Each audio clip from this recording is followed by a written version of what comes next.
We will see. I got because it Are, there's are we going to place bets on who's going to show up first tonight? right. If chats work? I'm going If to say chats Arc. work. So yeah, I think he'll be first.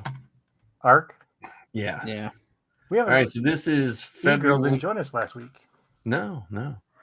This is February. No, February. Man, September 14th. And we're doing our United Falcon. And I don't see. I got one open. Hopefully, I sent Anthony a link. I hope I sent him the right one. Oh, there we go. There now the YouTube chat will work. I still don't know why the Facebook chats do not work. So We'll have to have a quick conversation with Anthony because he had it working the one night from posting stuff on the now forces behind Star Wars. was he doing restream? I Or thought was he was. I thought he was commenting on Facebook. Yeah, I don't know. See, I have. Let me see. Hinton. It says view. Well, let me see here if it lets me edit. No, I don't know. We shall see. We're only 40 episodes in, so we'll figure it out. Yeah, we'll get there. still making. Well, I tell you what. So everyone, we'll get started here. We have a lot to talk about. I will try to change the ticker as you guys change the the topic. How's that? I'll be in charge of the ticker. We should just get Safi on another computer and just have her do all the ticker work. Be our producer. Yeah, she just be behind it.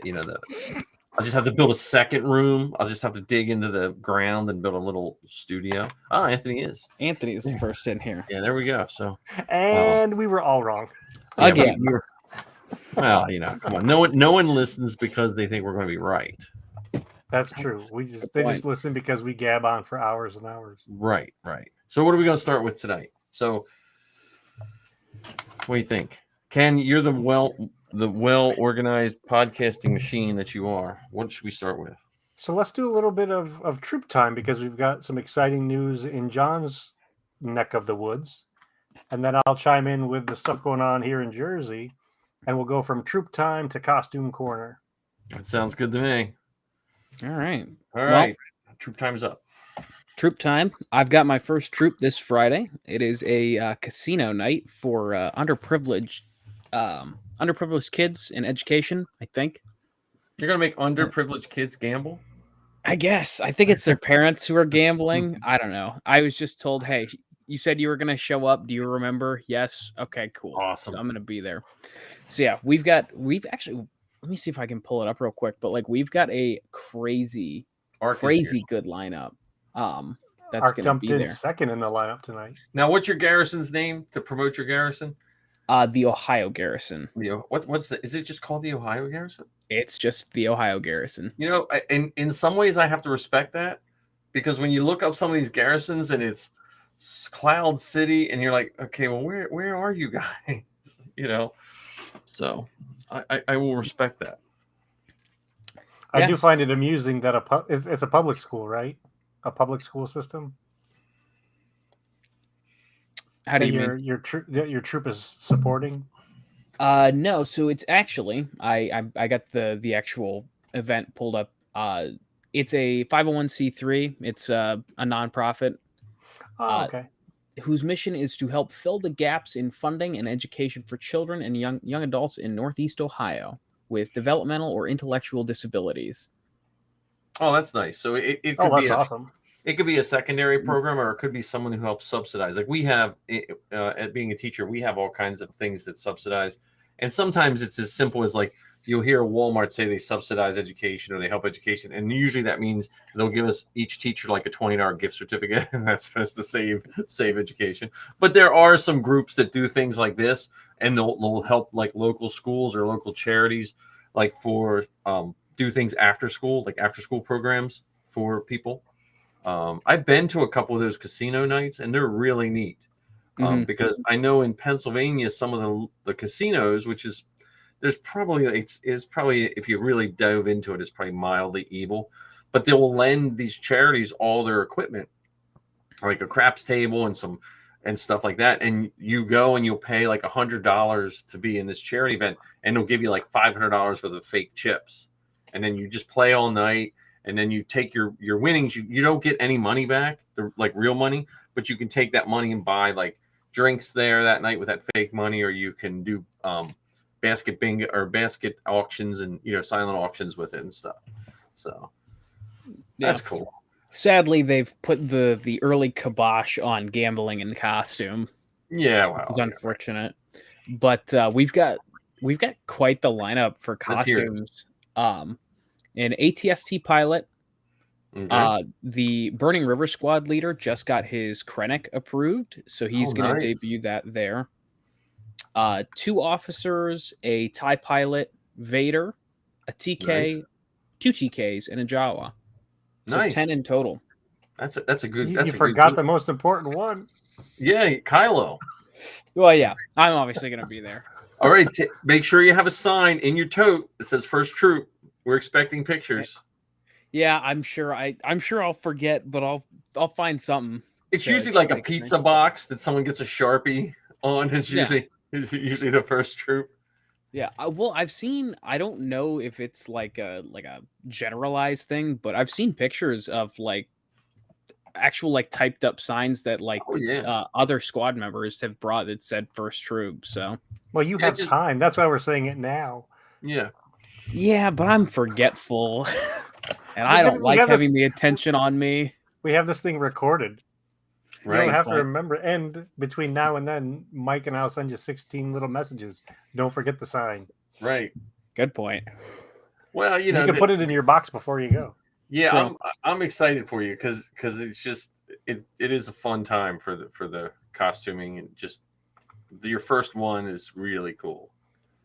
And that sounds like a good one because it's a good cause. I mean, not that any of them, again, I could go on and on about it, but the charity that you do in costume is more than any kind of a money. It's those little things like when Ken talks about the picture on his phone. There's no amount of money that's going to change that for that person, Yep. Yeah. Well, Ken, what do you got going on for troop time? This past weekend, we had a Rakerdon armor party. So we got a whole bunch of people together in Jackson, New Jersey, working on our kits. And this was probably the most productive of an armor party for me. I got many things done, or how do I describe this? I worked on several parts and got a little bit done on each part. So I've mentioned before that I'm working on a modified blaster, kind of like Bates Melbus, with that chain that goes from the backpack to the rifle. And the gentleman who runs our armor parties, he does it in a factory warehouse. So he has all the coolest tools, belt sanders and CNC machines, and it's this huge space with rolling tables. And so I got a lot of things done. I got work done on all 3 of my pistols, my blaster rifle. The last time I was there, I was able to get my chest armor shaped. And I think my favorite part of the whole party was we had 2 new people come. Well, one new person, and he brought a guest with him. And his guest, we were working on our stuff at the table, and his guest at one point said to me, "We were really nervous when we showed up." I'm like, "What do you mean? What were you nervous about?" And they said, "Well, this is in an industrial area, and I was worried that this was a fake thing that I was going to end up with as a trap, and you were going to harvest our organs." I thought that story was going to go like, we thought we weren't worthy enough to build stuff, and here it goes totally dark. Yeah. Are you talking like straight out of Hostel, like that crazy movie where they kidnap you and steal your organs? Like, that's exactly what I thought it was. So that was good for a 20-minute laugh. And when they were leaving, I thanked them for coming out, and I said, "I'm so glad you're leaving with all your organs." Well, that's good. Love that. Yeah. Well, we were in the mindset of visiting yours, Ken, but we just didn't. The Jersey Highway changed our minds. So. Yeah, the roads over here, especially the big ones that you'd be traveling on, can get wacky from time to time. Yeah, well, I didn't really have any troop time other than I sent Zoe her armor. And I'm just working on armor. No armor parties. I mean, but your armor sounds like a detour into Costume Corner. Oh yeah. Well, I'm just trying. Yeah, I don't have any. I'm trying to think if I have any. Again, I have a wedding coming up in October. But that's and possibly a parade. I'm debating on the parade or not. I haven't thrown my name into that yet. Oh, cool. Actually, before we do jump into Costume Corner, I should probably say out loud that I've officially become Rockerdon's event coordinator. Oh, nice. So I'm the one of the people now responsible for interacting with various event organizers, and I just posted 2 events that are coming up. One is the 1st of October. It's called Puptoberfest.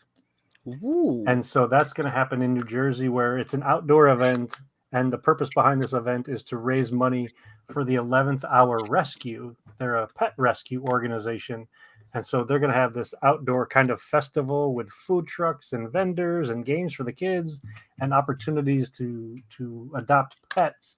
I think cats and dogs and possibly guinea pigs. I could be wrong about the guinea pigs. So there'll be the possibility of Kennex getting some photographs with some pets, and I've already called dibs on a Great Dane if they happen to have one, because I think it'd be fun to have a picture of the Great Dane. Has your garrison thought or whatever what is it? Oh, it's clan. Yep. Clan.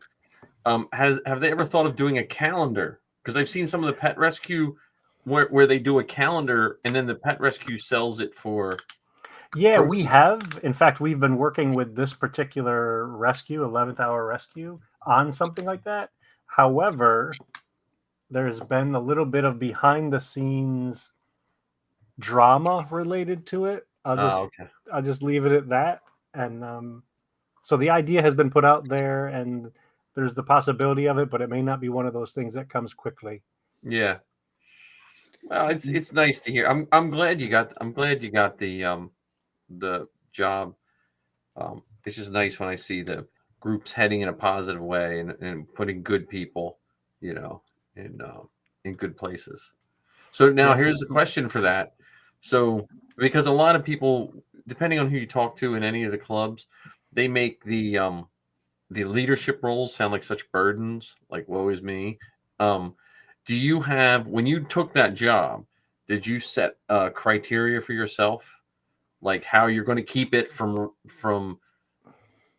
taking some of your joy out of doing the other things?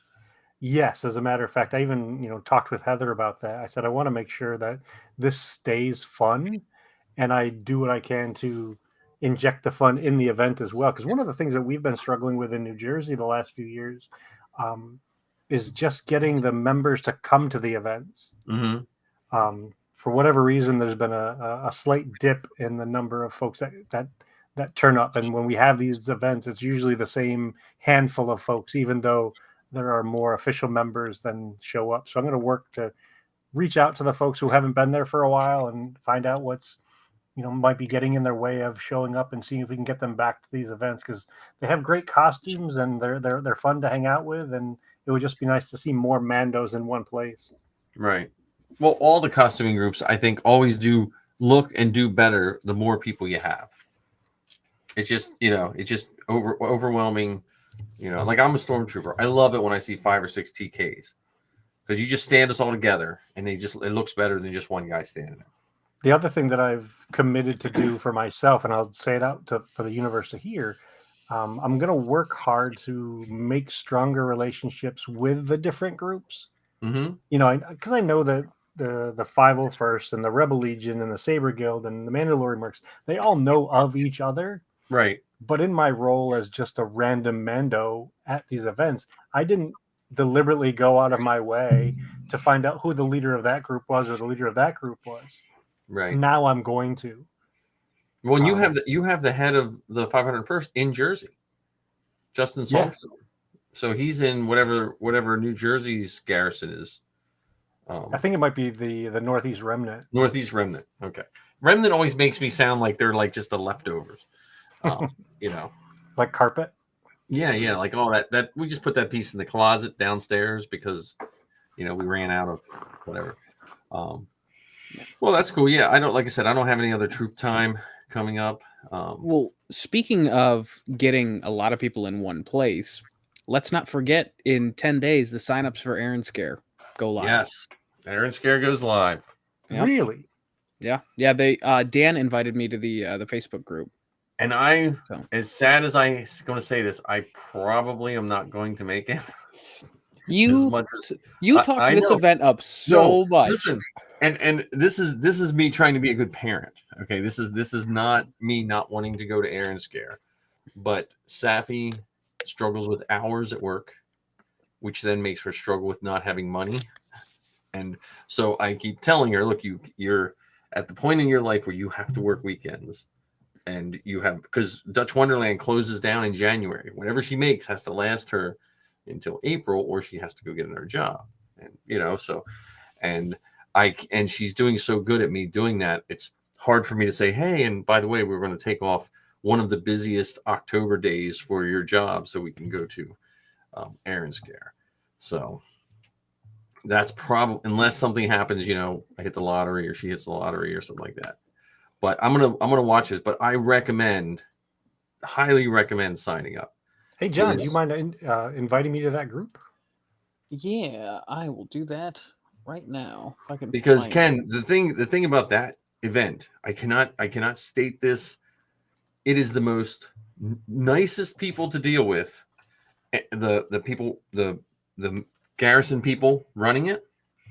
But they do it in an organized manner. So sometimes in these groups, people think you sacrifice kindness to be organized. You know what I mean? Like they use that as an excuse. Well, we're going to be a little mean about this con because we need to be organized. And every year I went, they do a spreadsheet. You sign up and you just look, okay, Ken, you're trooping from 12 to 1. You commit to an hour. That's all you have to do. You can walk around any other time. But they have a queue area where you suit up, stand in a queue area.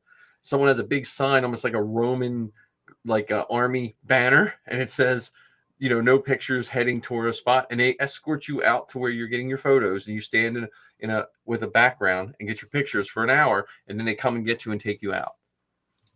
And then the rest of the time, you can walk around in costume if you want. You can not walk around in costume.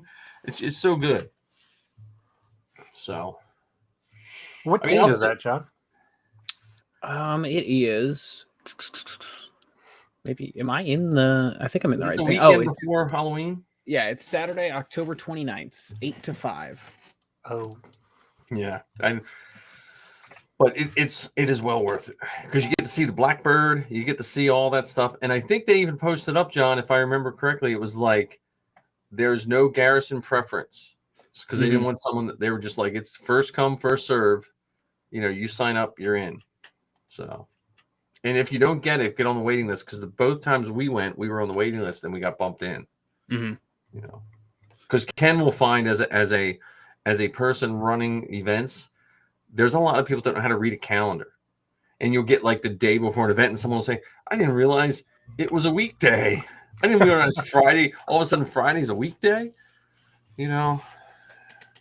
That was that was always the thing I laughed about with the Weird Al concerts. They posted up all these Weird Al concerts and people went nuts and signed up.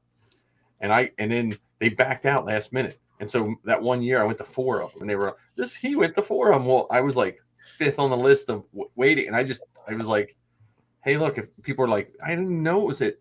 I would get home late on a Tuesday night. I'm like, well, but I highly recommend it. I'm still waiting for my code.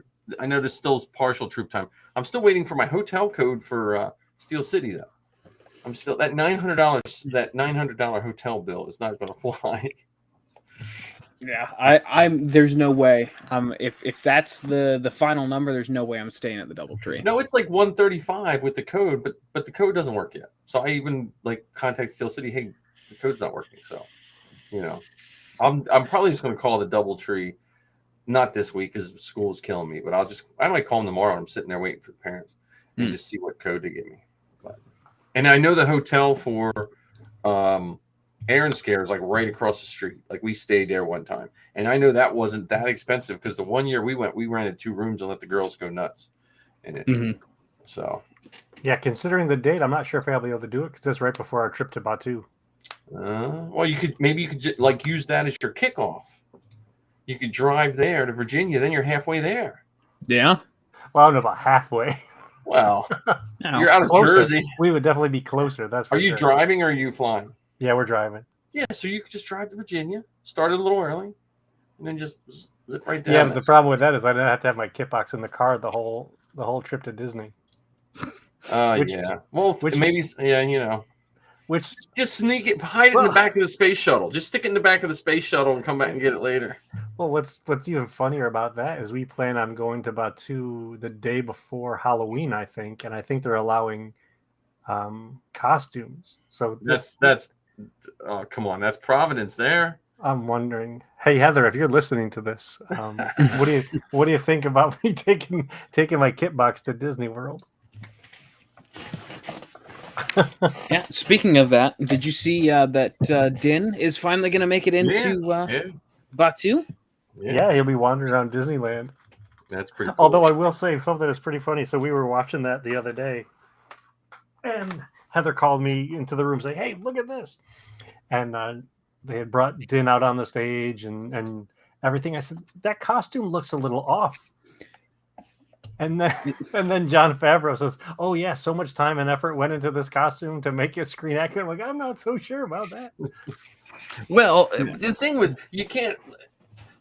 with Disney and all, if you make an employee wear something, it has to be there are some concessions you have to make. Oh goodness, yeah, absolutely. I mean, it's the same reason why their Chewbacca's are so short. And their hair around the face is like hair sprayed back. Yeah, so it doesn't. Yeah. It's not free floating like Marty's hair is. Yeah. So. Yeah, there was something definitely off about that costume. Like the material looked thinner, and I don't know if it's because, to your point, Mike, that they built these costumes so that you can wear them in the heat for extended periods of time. Yeah. I just thought the whole flight suit looked wrong. Well, to me it almost looked like sometimes when you see Vader, he's just a combo of the best pieces, or you know what I mean? Like it almost, because I know exactly what you're saying. It was just slightly off, but it looks like every one of the pieces were right, but maybe not all together. And it's still gorgeous looking. It's just I just think it's funny that as a person who makes costumes to look at something on screen, like something looks weird about that, only to have it followed up by a comment from one of the makers saying, "Oh yeah, no." And you have to. We have to watch as costumers when we look at that, because then when we critique, you almost get lumped into that group of people that are kind of like costume snobs, right? You know what I mean? Because that's how I am with stormtroopers. If I see certain stormtroopers, they look a little off, and then you have to pick and choose. But yeah, I mean, I don't know. I'm excited about that. I mean, I'm not going to Batu until next summer, so he'll be tired out. It'll be, Yeah. Well, I'm still, it's Bob Chapek, right? He's the CEO of Disney now. I think so. See, I'm only a Disney person because of Star Wars. If that makes sense. Oh, don't say that. Oh yeah. Well, I mean, that's what. Well, yeah, but I was a Marvel person before they were bought by What about the Muppets? I liked the Muppets, but the I'll give you the Muppets.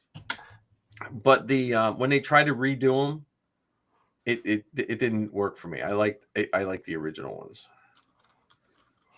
So the reason I brought him up is because I know he's listening to the show tonight. Yeah. Oh yeah, he's one of the. I want to say to him that they have a wonderful opportunity in Batu to have more characters just be there. Oh yeah. I mean, they have I think it's is it Sarah Michelle Gellar? Is that the second sister, the Inquisitor? Yeah, seventh sister. They have the second sister. They have Darth Maul. Yeah. That does the lightsaber training, in Hollywood studios. So they could very easily, I think they even have Asajj Ventress sometimes do the lightsaber training. Yeah, well, I think maybe it'll come back to the days of the Disney weekends when there were just random like there was Zam Wessel one time, just walk through. Like it might just be when they had Ahsoka and Rex. The year I was there, they had Ahsoka and Rex. Jango Fett. Yeah, so it might just which is I think at first they were trying to make Batuu have to stick to a certain theme, and I think they realized most people don't really care. Most people there don't really understand, right? Well, it's funny because if you talk to people that go to West Coast Batuu compared to East Coast Batuu, they're from what the people tell me, it's a totally different feel. Because the West Coast, since it's right in Anaheim, there's more people that hang out there. They'll go there for lunch. Yeah, because the California residents get like a discount and all that kind of stuff, and then it's more of the tourist Batuu. It's the tourist side of Batuu for Florida, because you can't really live like right next to Batuu in Disneyland, Florida, or Disney World, or whatever it is. Although Heather and I recently found out that there's a community in Florida. I don't remember the name of it, and I probably should, but you can buy homes there. And I think the starting price that we found was like $3 million or something like that. I could $2 million maybe, but $3 million, that's out of my price range. So you can live really close to the Disney property. Oh, really close. That's forces behind Star Wars money. That's not Inflatable Falcon money. But Lizzie lived in a community, like when they would bus them in, when she was talking about, they lived in like a specific community when she was doing her internship at Epcot, and they would come in on a bus and stuff like that. And they would kind of hide that they were workers, because people would try to like bug them, like go in and stuff. So, but here, let me go to Costume Corner, because I do have something to ask John. Did you see that Beskar? Did I tag you in that Beskar chest plate on Facebook or something that John Rodriguez did? Maybe? He was selling a Beskar chest plate that it looked like glass, like it was. I don't know if you tagged me in it, but I did see it. Was he also selling a cape? I don't know if he was selling a cape. I think he was just selling the chest piece, because he's been chroming the crap out of it. He's a friend of mine out in California. He chromes all kinds of stuff. But the chest plate looked really good. So that was my. Yeah, because I saw someone last night was selling a chest piece and a cape, and I thought it might have been him. I mean, he might have been. I honestly, because of work, I haven't been online as much as normal. Yeah, I saw it in the Dinjarin Customers Guild. Oh no, he just posts stuff up. He's one of the dad. He's one of the dad batch. He's one of the dad batch podcast hosts. Not to be confused with the Rad Batch. Right, not the Rad Batch, the Dad Batch. Yeah, I don't think you tagged. He might. Oh, here it is. Yeah. Let me see if I can share my screen without crashing everything, since we're in Costume Corner here.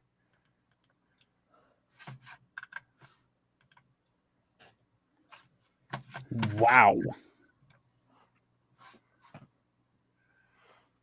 That's no joke. Jesus. Yeah, and this picture doesn't do it justice. But if you get a chance, follow John Rodriguez for his stuff. His stuff is awesome.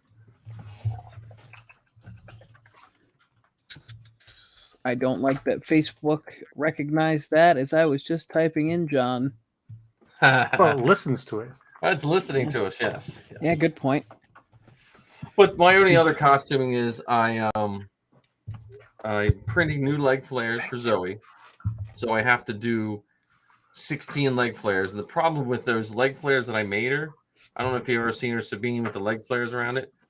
They're made out of a strip of a milk jug covered with faux leather, and then 3D printed.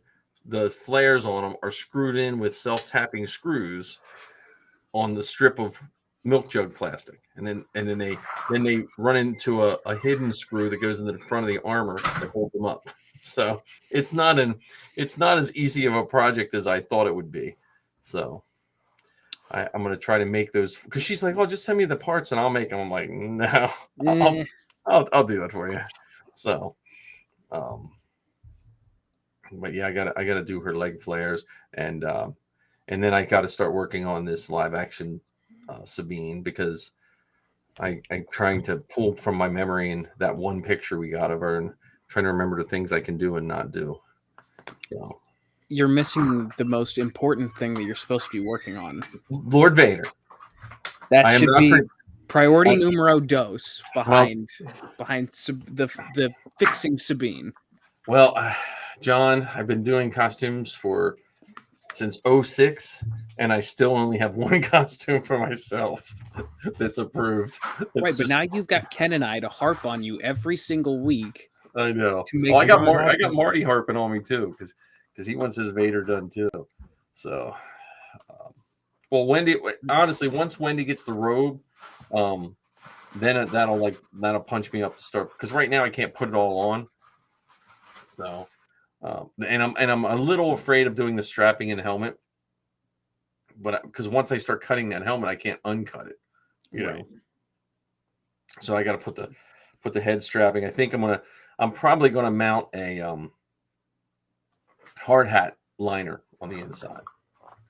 Yeah, just to give me a little wiggle room. Is that a dog that's an invisible dog? This is Nymeria. She's looking for some attention. Oh, yes. That's cool. Yeah, well, yeah, that's my costuming. That's my costuming. And I got that B. Is that a B wing? No, that's a Y wing helmet. I thought it was a B wing helmet. I thought it was a B wing helmet. Okay, B wing, Y wing, whatever helmet. I got that, which I just got to get. There's a couple screws and rivets on it. I just want to make sure that they're on all of the helmets before I mold it. I don't want to mold it and they're like, oh no, that screw shouldn't be there. Like I don't want to make a mold. Then, oh, this is a really good mold, but you got to sand this off. You know. So there's like a little LED pad up here that has a rivet on each side, and then there's 5 random screws on this side, which I think are 4 random screws, which I think are on the actual helmet, because they're not real screws. But I just want to double check before I mold it. Yeah. Well, and you got to give us an update on shipping out the Sabine costume to California, because that got in the way of us getting photographs from Magic Jump. Yes, that is it. That she got it. It shipped out in 3 boxes, which was really scary, because I had to, okay, well, look, if this box gets lost, she'll lose these pieces, and if this box gets lost, she'll lose these pieces. So 3 boxes. I shipped it out Thursday night I just went to the main Lancaster post office, because like I live out in Quarryville, so the mail goes from here to the big sorting center and then goes out. So I just went to the big sorting center and mailed straight from there.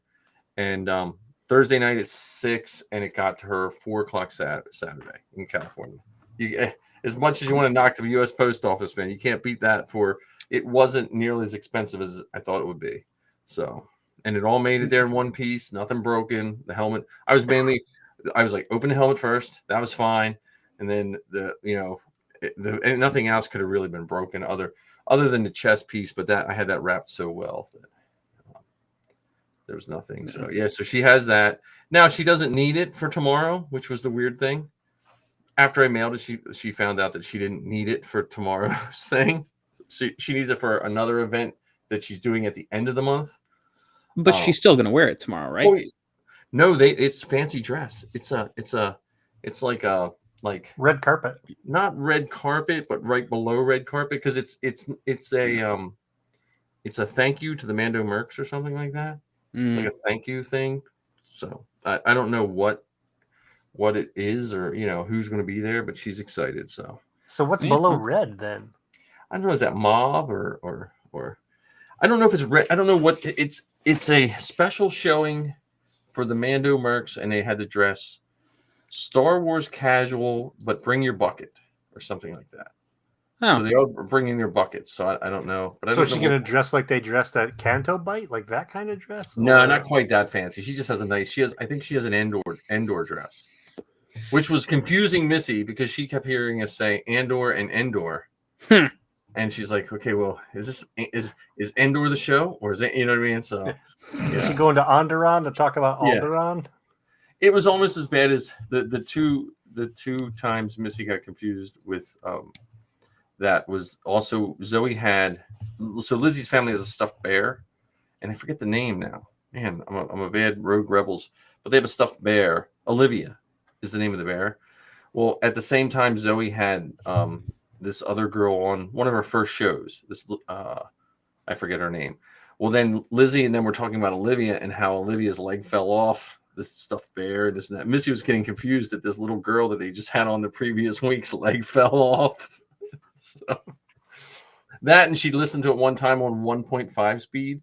And Missy said, "Could you just tell those girls they need to talk a little slower?" Because she had her podcast on 1.5 speed, so, which I've done that before too. So the new to podcasters, but yeah, I have Vader. Actually, the Kate. I should have bought a mannequin at Joe's because I was thinking I need a mannequin for my Vader, and none of the mannequins stand right. It makes Vader look weird if you put them on, because most mannequins have a weird pose. I need like a Superman type pose for my Vader. You should get one from Target. Yeah, but they stand weird. They don't have a Superman pose. Yeah, they do. Some of them now. Some of them are even beefy. They're like Dave Prowse mannequins. Oh, I'll have to look. I haven't been in a Target forever. You realize most of my clothes are almost as old as John, and then my T-shirts I get at Five Below. They don't have mannequins. Yeah. Yeah, I got to do something with that, because when that Vader's done, he has to be displayed. Right now, I'm dealing with drywall dust. I'm still working on this stupid round doorway. The nightmare that it is. I might just build a crashed Falcon in my basement with hammer holes in the wall. Oh boy. No, it's not. It's not that bad. When Han landed on it wasn't Savarine. What was that planet that had the? Oh, are you talking about when they went to get the stuff processed? Yeah, the refinery. Was that Savarine? Yeah, that was Savarine. It was Savarine. Okay. Or also on Starkiller Base. Oh yeah, landing on Starkiller Base. Yeah, that Falcon took a beating. So. Wait a minute, you had some unexpected. Oh, the dog. You talking about the dog, maybe? Okay, so that's my costuming. That's my costuming. I did make a list of all my projects, and it came to be, if not just major projects, is 54 things I'm working on. Jesus. IG-11's last fingers are printing today. I've been printing that since whenever. His last fingers are printing right now. I almost forgot about IG-11. I did. He's just in a big toad. I tripped over it the other day, and I was like, I got to get this thing printed. So. Yeah, the only thing I've got working on right now, other than, Ken, you have to text me tomorrow to remind me to start your shoulder bells. Okay. Working on the Din Djarin helmet. So I got it printed. It was an okay print. It wasn't anything to write home about, but you got skills, man. You got skills. It's gonna be a gift. Yeah. It's the thought that counts. Right. But yeah, so I had to do.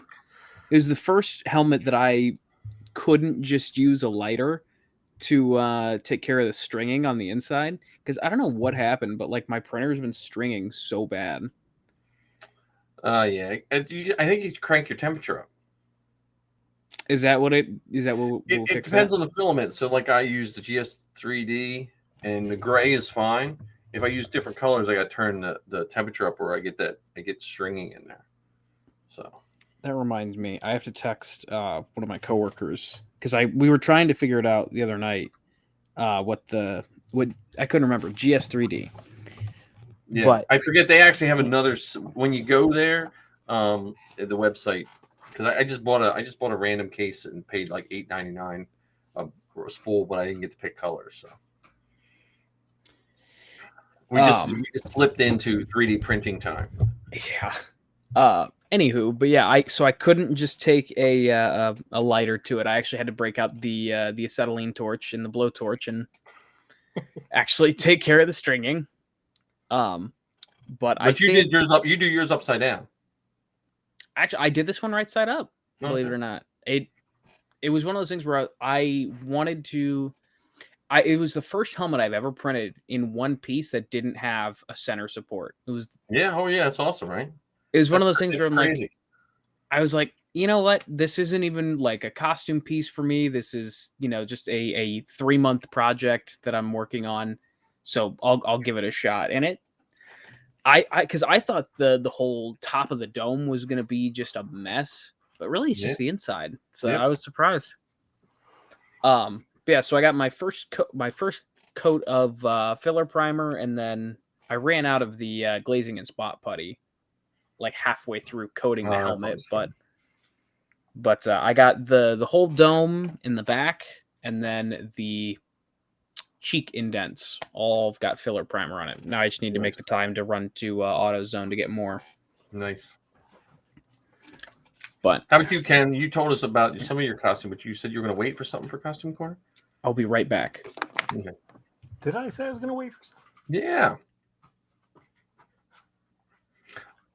Marcus is fixing his TK. What's broke on your TK, Marcus? Tell us. Tell us where it hurts. Point to it on the Stormtrooper doll. Yeah, point to as long where did the Empire hurt you? In my heart spot. No, I thought you said you had something to wait, or maybe you waited for when we were doing I don't know. Yeah, I think if we said it in the pre-show, I think it was just waiting to put it all out here. I think I shared everything that I'm working on. Yeah, I have a project that I totally forgot about with the TK that I have to go out with, and then there's a new group. This is kind of in Costume Group Corner. It's called World War II TKs. Have you seen that group on Facebook? No. So it's this group started by Michael Bender. He's he does a lot of photos for Lucasfilm. He was the model for the picture that used to come in the Novos box and stuff like that. Inner straps, cool. But he started this one. Some guy did a bunch of art prints of these World War II-esque stormtroopers. Like he took stormtroopers and made them look like World War II type armor. He mixed them up a little bit. It's kind of cool. It's like fan art. So he started this World War II stormtrooper group. Oh, that's funny because I have a couple pieces. I thought they were from the 13th floor, and it was a photographer that actually took pictures of toys in different, like the raising of the flag at Iwo Jima and stuff like that. Yeah, it's similar. It's something like that. I mean, it's not as good as our Ajax Citizen group, which I got to get back on to that. But see, where's my? I'm trying to find my groups here. Oops, that's not it. I'll send you a link because I know like he just started it and there's like 100 people in it all already. Oh my goodness! Like to me, I looked at it and I was like, well, I don't know if I'm going to build a kit right away, but I'm getting to the point where I'm trying not to add new jobs. But if I find something I can use up pieces with, like just to kind of make it. Well, if you're looking to use up pieces, what about Dengar? Make a Dengar. Yeah, Dengar. I never liked Dengar though. I know a lot of people like Dengar. When I was a kid, I just thought he looked really grumpy, and I was so fascinated with every other character in that group. I'm not trying to besmirch Dengar or anything, but I just thought he seemed out of his league with those guys. Well, I mean, he was pretty upset at Han Solo for beating him as a Cloud Rider. Yeah. Or a swoop bike racer. Here we go. Let me see if I ever do that costume, I'm going to change his name to Kengar. Oh, yeah. See, there you go. Oh, very cool. So it's just, and here's the group. It's just like it shows guys. These are the action figures you might have been talking about. Like some guys setting up action figures, and but like just making them something. Like there's some there, Was that dog the bounty hunter? Yeah, I know, right? Yeah, that was a weird one. Like some of these are like mercenary looking. Okay, that's pretty cool. Like the death sticks on the armor, like their mock-up box of death sticks. I like that poncho. Yeah, the poncho thing is cool. There's a Tom, or no, that's the Lewis gun with the straps on it. You know, the Lewis gun they use for the heavy blaster. There's just some paint ups, biker scouts. I don't know. It's a pretty neat. That's awesome. It's a pretty neat group for, you know, because I think, like for me, I still like the accuracy part of costuming, but I think for some people it also might be a nice break to like, hey, let's see if we can. I think here, I honestly though, not knocking this guy, that's a wonderful costume, but you know that's a TK that's just like, I want to be able to sit down, so I'm going to make my costumes so I can sit down. He's like, I'm not wearing those upper legs, you know. So, and I do like the tank drivers. When I was at, so this is kind of still costuming. When I was at Joe's shop, he had a complete mold set for the Shore Trooper. And man, if I would have been, if it would have been 2 years ago, he was having this sale, I probably would have put a pile of cash out for those molds. But I think if it was this summer, you would have put a. That's well, if I didn't have two kids in school. But the molds are nice. But and that Falcon was nice. The interior that it's not a true Falcon, but that interior of the Falcon was kind of cool. And did you ever see his AT-AT? No. He said he had like a 20-some foot tall AT-AT, and he didn't know what to do with it, so he put it in a dumpster.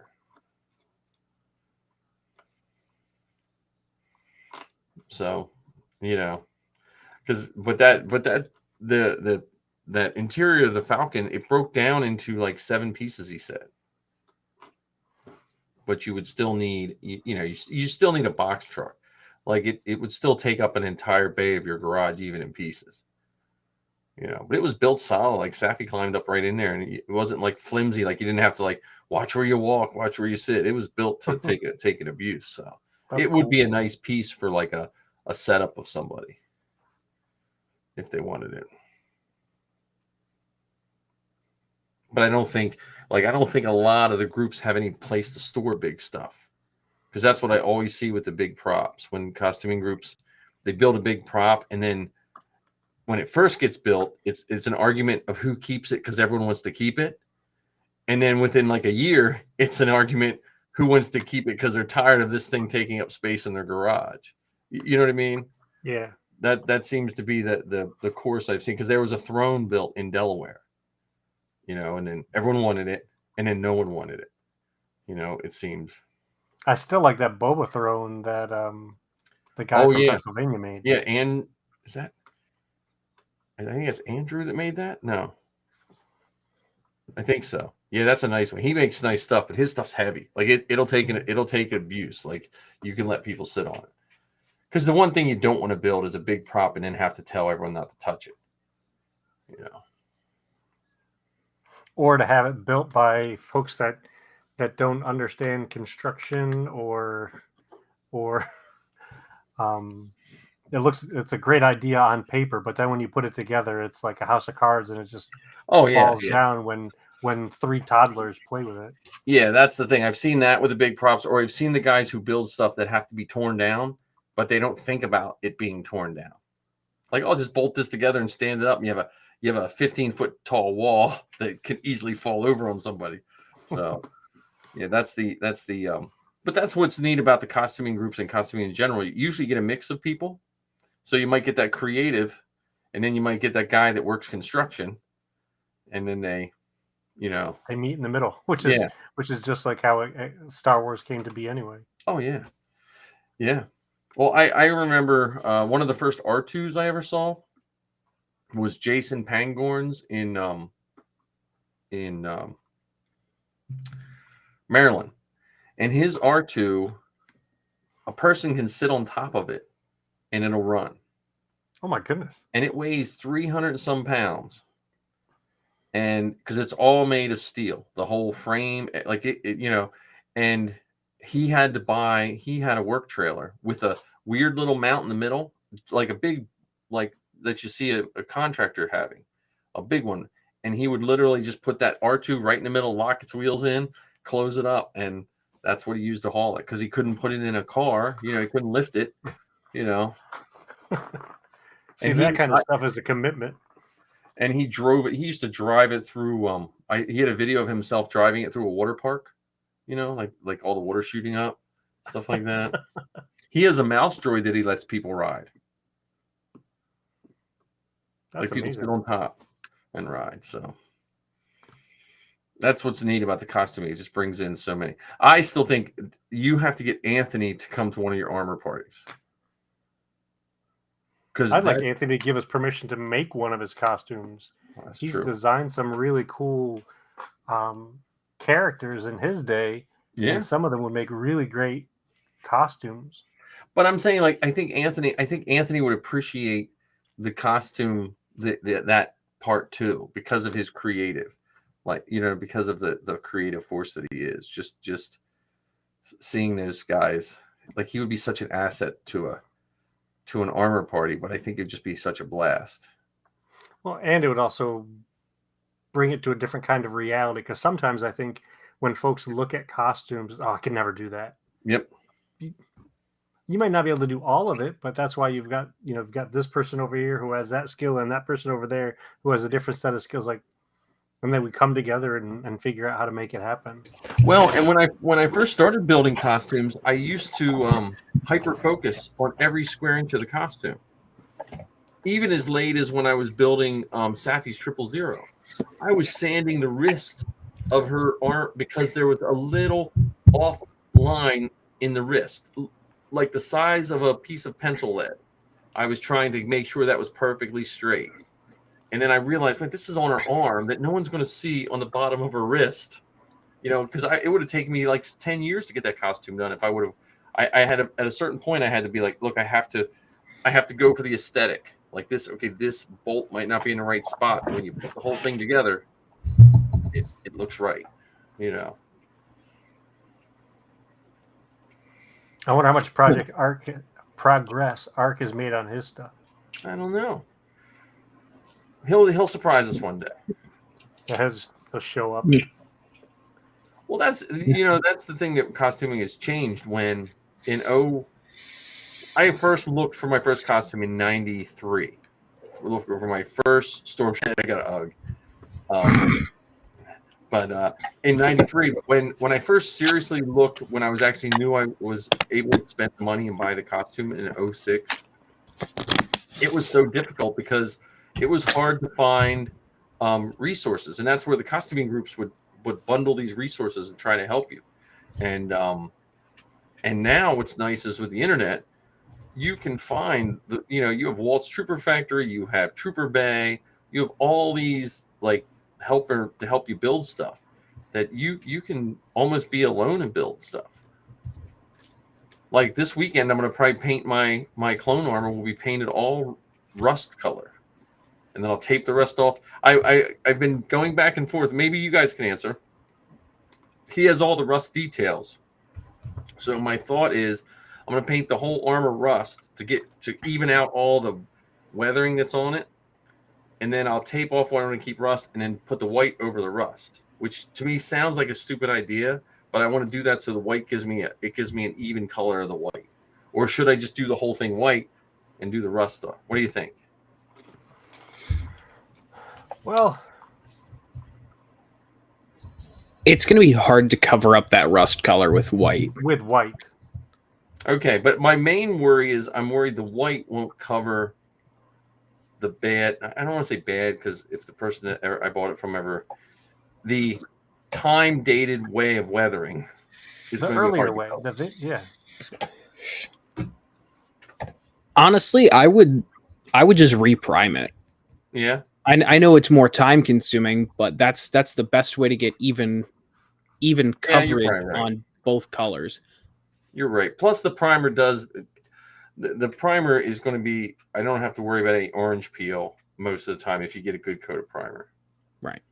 Or coats. Yeah. Well, yeah, it's ABS, so it's a little better than like some of the other stuff that the ABS is cool. And plus, if it scratches, it'll be fine too. Because for that, I don't have to. I have the shoulder piece, and I just have to do the camera, right? Mm-hmm. I can't remember if he has a split one. I think his is split. I don't know. I'm fairly certain. I think 90% of the commas were split. And then the belt, I am debating. I have a little bit of rebound left. I might mold the belt and then pour it in rubber. That would be good. I just got to look. I can't remember if his belt's orange or white though. Because I can dye it. I can dye it white. I can't dye it the rust color because it won't match. I'll have to look. And then I can do the pistols and all that kind of stuff. But that's easy. Yeah. Because I'd like to get him done. It's just one of those ones I want to get done, throw on a mannequin. I'll probably never submit him anytime soon because I won't make the submission because you need like the special Under Armour neck seal that's different than the TK.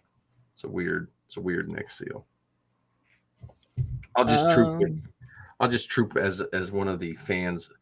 We can register the Inflatable Falcon as a fan group, and then we can troop at any LFL events. Any open invite? Yep. Any ball games, anything. I'll just troop. Would that make up? Would we then be the Inflatable Falcon cargo hold? Yeah. There we go. His belt is white. Oh, okay. Yeah. So I'm probably not going to mold it then. And I don't really have to size much because I don't have to size the sides, but I just have to see because I don't think you can have seams on those if I remember correctly. Mm-mm. I'm gonna have to either lose weight or make it bigger. So probably just make it bigger. It's gonna happen. Are you gonna do the? You're gonna have to do the pauldron too. I have one. Let me see. Oh, you do? Hang on. Why don't I remember this? We both got a tour. Yeah, but he has so many things tucked into corners that we didn't get to see. That's a good point. Plus, he randomly finds stuff that he didn't bother showing us while we were there. True. That's very true. We only got the 35-cent tour. I mean, we didn't get to record there. We didn't get to play video games there. It was just a quick run through. He does have the pauldron. Excuse the drywall dust. So I have one. I don't know how I have one, but I have one. Oh, so that didn't come with your kit? No. Oh.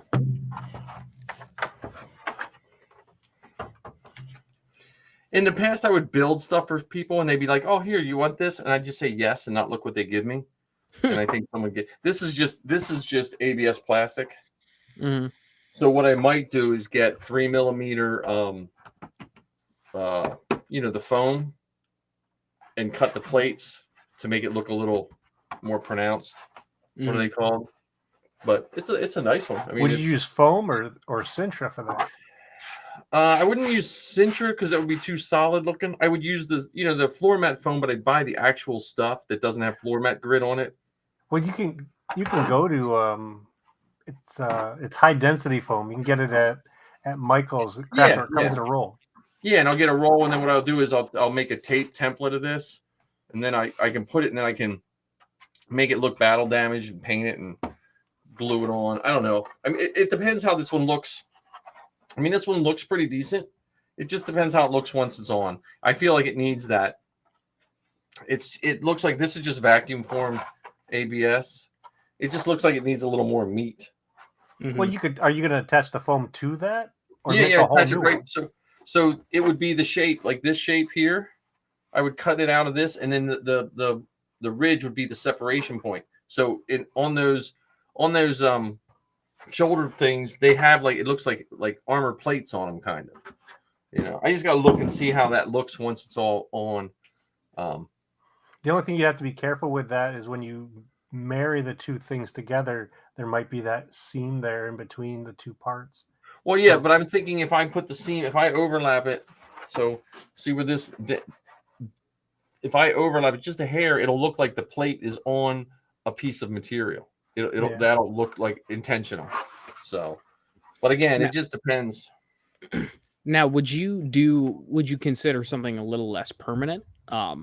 So that way, like if you did, God forbid you ever fell into another $300 clone trooper kit. Yeah.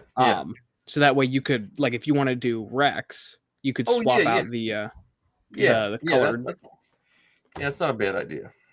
Well, because I also thought of just tracing this whole thing flat, like as best I can on a piece of paper, and just cutting it out of a big piece of foam and layering the foam, and just use this as the template. Well, there's 3D files for the Pauldrons. Yeah, but I'm saying this: if I just put that foam on that one solid piece, cut it this shape, then took the individual shapes and glued it right on that foam, it would be a fully functioning soft pauldron. But you'd then be required to finish it so it doesn't look like foam. So that's actually one of the big challenges with a lot of the Mando stuff is they don't want things made of foam. Right. So I could finish that with Plasti Dip.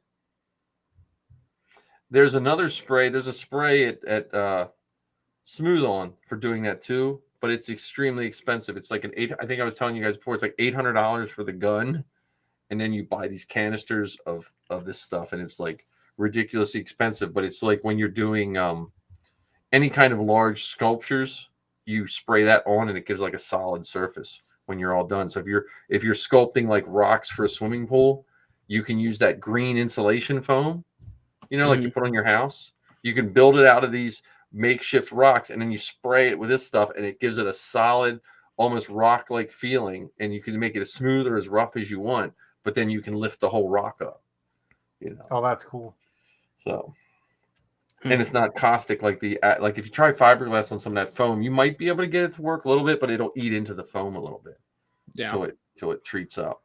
So, but yeah, if I get to the point where I'm worrying about that part, I'll be super happy. Yeah, we're talking December next year. It depends. Yeah, that's one of the 54 things on your list, man. You know what's nice though? This is the first school year, because normally September, October, man, I am just burnt. I am just getting, I'm getting into the school and the amount of paperwork. It's not the teaching part. I love the teaching part and I love the students. It's the 30 minutes of paperwork for every 45-minute class, I feel, is that I have to do behind the scenes, for this or this or this. And all the stuff you just have to read. Like if you I have a whole list of, I have 100 and some students. I have to read the paperwork on every allergy that the kids might have. And then I have to make sure I have my room set up a certain way. And I also have to make sure that I have that paperwork set up that no one can find out which kid has the allergy, because that would be a violation of their medical rights. So, you know what I mean? So it's just it's getting into that groove, and it usually takes me till October. But normally, do you have your desk set up in a power corner? I do.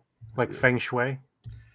I have, and in my backdrop of mine is the Tatooine sun, the binary sunset, because I don't have any windows in my room. Is it on the west side or the east side? It is on the west side. Okay. Right. But I don't have any. I'm in the middle of the school, so I can't tell if it's raining, if it's snowing, if it's sunny, if it's, and I just. Is the apocalypse? Yeah. I mean, it's just, no, but what's nice is normally when I start the school year, my garage is packed full of crap, and I don't get it cleaned out till about Christmas. My garage is spotless. It's like, because I finished the drywall, and when I cleaned out my garage, so like this Saturday I have to mow and stuff. But when I'm done that, I'll probably, like I said, I'll hit the clone with some primer. I think my IG-11, my plan is for that to take one piece and just like take the foot and just carry it around till it's all cleaned up and ready to paint, and then sit it aside. And then I'm not going to worry about what's in the bin. I'm just going to start with the feet and work my way up, and just make sure because most 3D printers say, well, I'll clean this piece while this piece prints, and I never do. Do you, John? Oh, no. Nothing gets done until everything's printed. I know, it's like, well, that has 3 days. I could clean all that up. No. It's just, I'll wait till I have an unconquerable mountain of 3D prints to clean. And,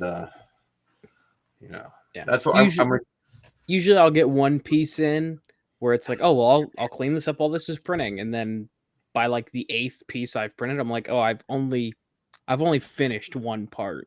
Yeah. Well, that's what my next droid will be, a Michael Badley printed droid, because his stuff has almost no supports. It's built. If you print him how he lays them on the bed and everything, and it's minimal supports. Really? Yeah, that's what you get when you pay for good files. You can build a droid you can build an R2 that you literally print from the bottom up and it snaps together in layers. Like that. I need to do another thing to our list. Huh? Yeah, that's our 3D print talk. I just want a chopper. I want a chopper more than an R2. Oh, see, I want an R4. R4. Oh, Obi-Wan's R4. I should say. I love the silver and red. What was the droid in Star Wars Resistance? Oh, Bucket. Bucket. That's the one Zoe wants. Zoe wants Bucket. Yeah, Bucket's funny. She probably wants a geode too. No. She wants she wants a chopper, but Bucket would be her second one. So, but if you go to Aaron Scare, they usually have a giant complement of droids, like all kinds, and they have I mean that's that's I'm gonna miss not being able to do it, but we'll see what happens. Plus, I have my haunted walk to set up for, so that's my only bad part is I have to set up my haunted walk, which takes just to lay the wires almost 12 hours. Jesus. So, Ay. That's the only holiday we decorate for it around here. Well, that's fair. That and armor parties. And I'm going to put my big Darth Vader up front. I'm going to put him up front this year. Because I'll be dressed in my Vader, hopefully, for Halloween. I mean, it won't be done to like stat, but it'll be done enough for me to wear. So I'll dress up as Vader. Yeah. Well, before we leave Costume Corner, speaking of Halloween, so obviously I started my new job, and one of the employees was asking about like, oh, when are we going to start get to dress up for Halloween? And I'm like, what do you mean? We're a publicly traded company that just went bankrupt. Nevertheless, we're a publicly traded corporation. Like, there's no way they let us dress up for Halloween. Lo and behold, our GM was like, yeah, we could probably start like the Thursday before. And I'm like, hold on, this is like a real thing? I'm like, who all does this extend to? Like, does this stop at floor staff? Does this extend to managers? And he was like, well, I'm dressing up as Michael Myers, so there you go. It extends to leadership as well. I'm like, now it's like, because like I already told him, like, I'm not bringing in Kylo because that's my only approved costume, and the me wanting to get oil on that is zero. Yeah. Do I bring Mando and just be that guy who's got the super extravagant costume, or do I make something new in a month and a half? Well, you could do that as your goal to get your TK done. Why don't you do Matt the radar technician? Yeah, there you go. I could do Matt. Or Ben Solo. With Matt, how much fun you will have with Matt as and you have Kylo. Think of the TikToks you can be doing. Oh, you're right. Yeah, Yeah, speaking of which, what was the deal with you putting that little clip from our last little flight out there? What do you mean? Yeah, what do I mean? I think he even said he was going to do that. I think that was as soon as it happened, I literally told you after I had unmuted myself because I was cackling for 5 minutes. I told you that I had already clipped it and planned to post it. I mean, come on, Ken. That's 21st century stuff, man. It's the new memes. Oh, this John, you weren't here when I was showing the World War II troopers group. Let me see if I can invite you guys to that.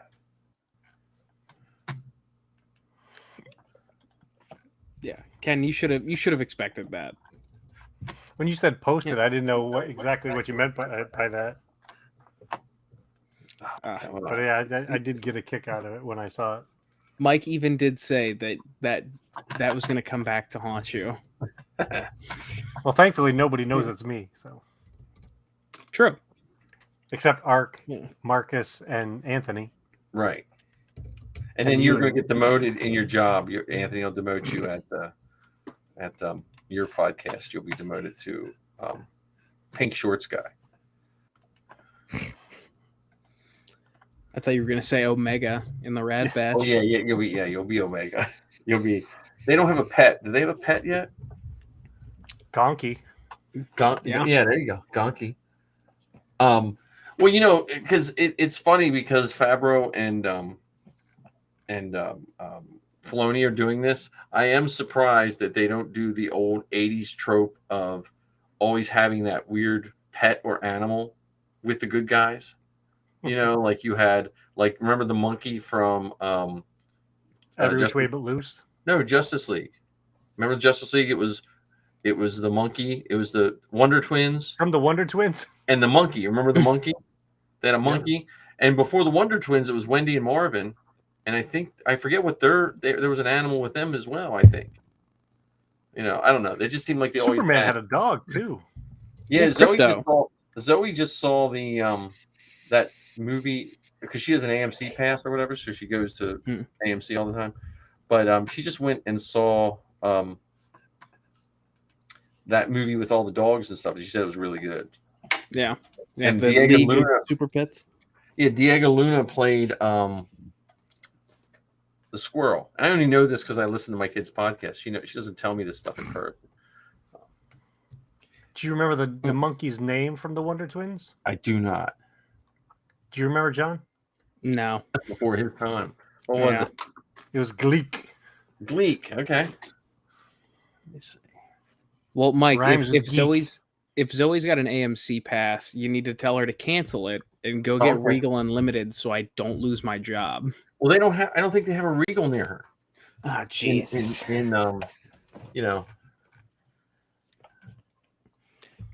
So I'll tell her though if there's a Regal, she should go get that. Yeah, because I don't want to lose my job. No, I don't want you to lose your job either. But remember, anytime a door closes, you can go get a job at Lucasville. No. That's true. Just pack up, sell my car, move out to California. Well, I wouldn't sell your car because you may need to live in it for a while. Yeah, I was going to say. True. I know what Zoe's paying to live out there. You might. Well, you know what? It's funny for her class. They are going to. I just sent you guys an invite to the World War II Troopers. They're going to Venice Beach for her LA history class. So Saturday they're going to hang out at Venice Beach. So. Oh, it's not letting me join. Oh, really? Is it like? I thought I was like a moderator at one point. I don't know. I'll yeah.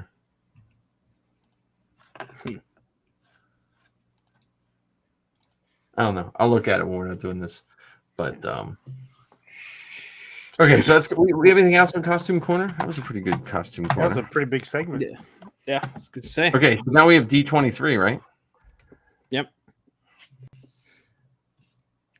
Yeah, so obviously the number one thing that I want to talk about is that Mandalorian trailer. Yeah. Granted, it was already seen at Celebration. I forgot I saw it. That's because I was all excited to see it. I was like, wait, I saw this already. Like, it's always like, yeah, you saw that already. Yeah. Granted, I've also seen it, just a bootleg copy on YouTube. Yeah. But it's nice to finally have seen it in high def. Babu's back. Babu Frick is back. R5 is going to be the. That's why I wore the shirt. Yeah, I know Babu. Yeah, yeah, R5. Bo-Katan. And a lot of other rando mandos. Yeah, that was. I like the dropship. I like that dropship scene.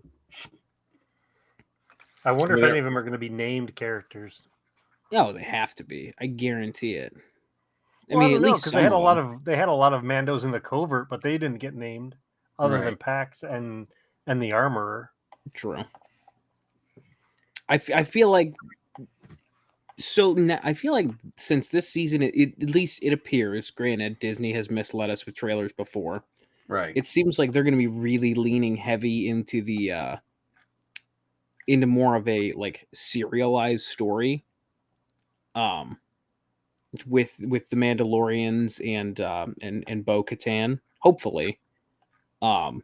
So hopefully, we're gonna get more Mandos with speaking roles. So I still wonder if they're all going to converge. If the Mando, Boba Fett, and Ahsoka show at some point in time either converge, crossover, or whatever, if Mandalore is going to be the big merging point. Does that make sense? Yeah, I mean, it very well could be. Like it'll be, like this series will end on this one, and then, and it might just be a crossover. Like maybe Ahsoka has a much different agenda, but they have Sabine. And if you look at the Sabine Mandalorian arcs in Rebels, whatever season that was when they went back to Mandalore and she made that thing that melted their armor and all that, they put a lot of Mandalorian lore in Rebels for just one and of the characters that didn't really affect the rest of the show, if that makes sense. Mm-hmm. And they did some of the only one that has the least amount of Mandalorian lore is the Book of Boba Fett. Yeah, because that show was really mostly about a character. Right. But he might be one of those, like, I could see them using him as more of like the wild card. You know what I mean? Like maybe someone comes to him and he says, no, I'm not going to do anything. And then the last minute, Slave One comes rolling in or something. You know what I mean? Or he gets like some sort of redemption arc for his dad and his, I don't know. But I think the Mandalorian stuff is going to be big. See, I'm wondering how all of that stuff will also bring in the Bad Batch stuff. Because you have Omega, which many folks realize Omega is Boba's sister. Right. Mm-hmm. Well, and I wonder if they're going to set some of that stuff up in Andor. Yeah, I mean, with the clones. The timeline works out. Like, just not that it's going to be related, but because we have to think of the audience. They're going to do it for the people like us, but they also have to put that low-hanging fruit for the people that just watch the shows, the people that just get Disney Plus, and they don't listen to podcasts, they don't costume, they just whatever comes across, that's their Star Wars, And so you wonder, the clones have to have some sort of thing, which would then circle back into the Bad Batch, which then circles back into Boba Fett, which then, you know what I mean? Like, you wonder how. Well, would it be the clones or would it be cloning? Because those aren't necessarily the same. Right. Well, but I'm wondering if the clones are what precipitate something more that happens to the cloning. Like, we know what happens in the Bad Batch cartoon, but you also have to remember a large percentage of the people don't watch Star Wars cartoons, like the average. Just like when they had the battle of Darth Vader fighting Obi-Wan and he got his mask all busted up. A lot of those people will never watch Rebels and see that happen with Ahsoka. So you wonder how they're going to, they want to balance it and keep it for everybody.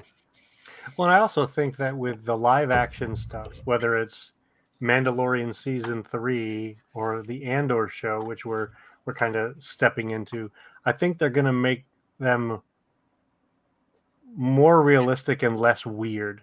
Mm-hmm. Whereas the cartoons, they have so much more freedom to get into the George Lucas level weirdness. Yeah. I mean, you mentioned Rebels, and look at some of the weird stuff that happened in Rebels.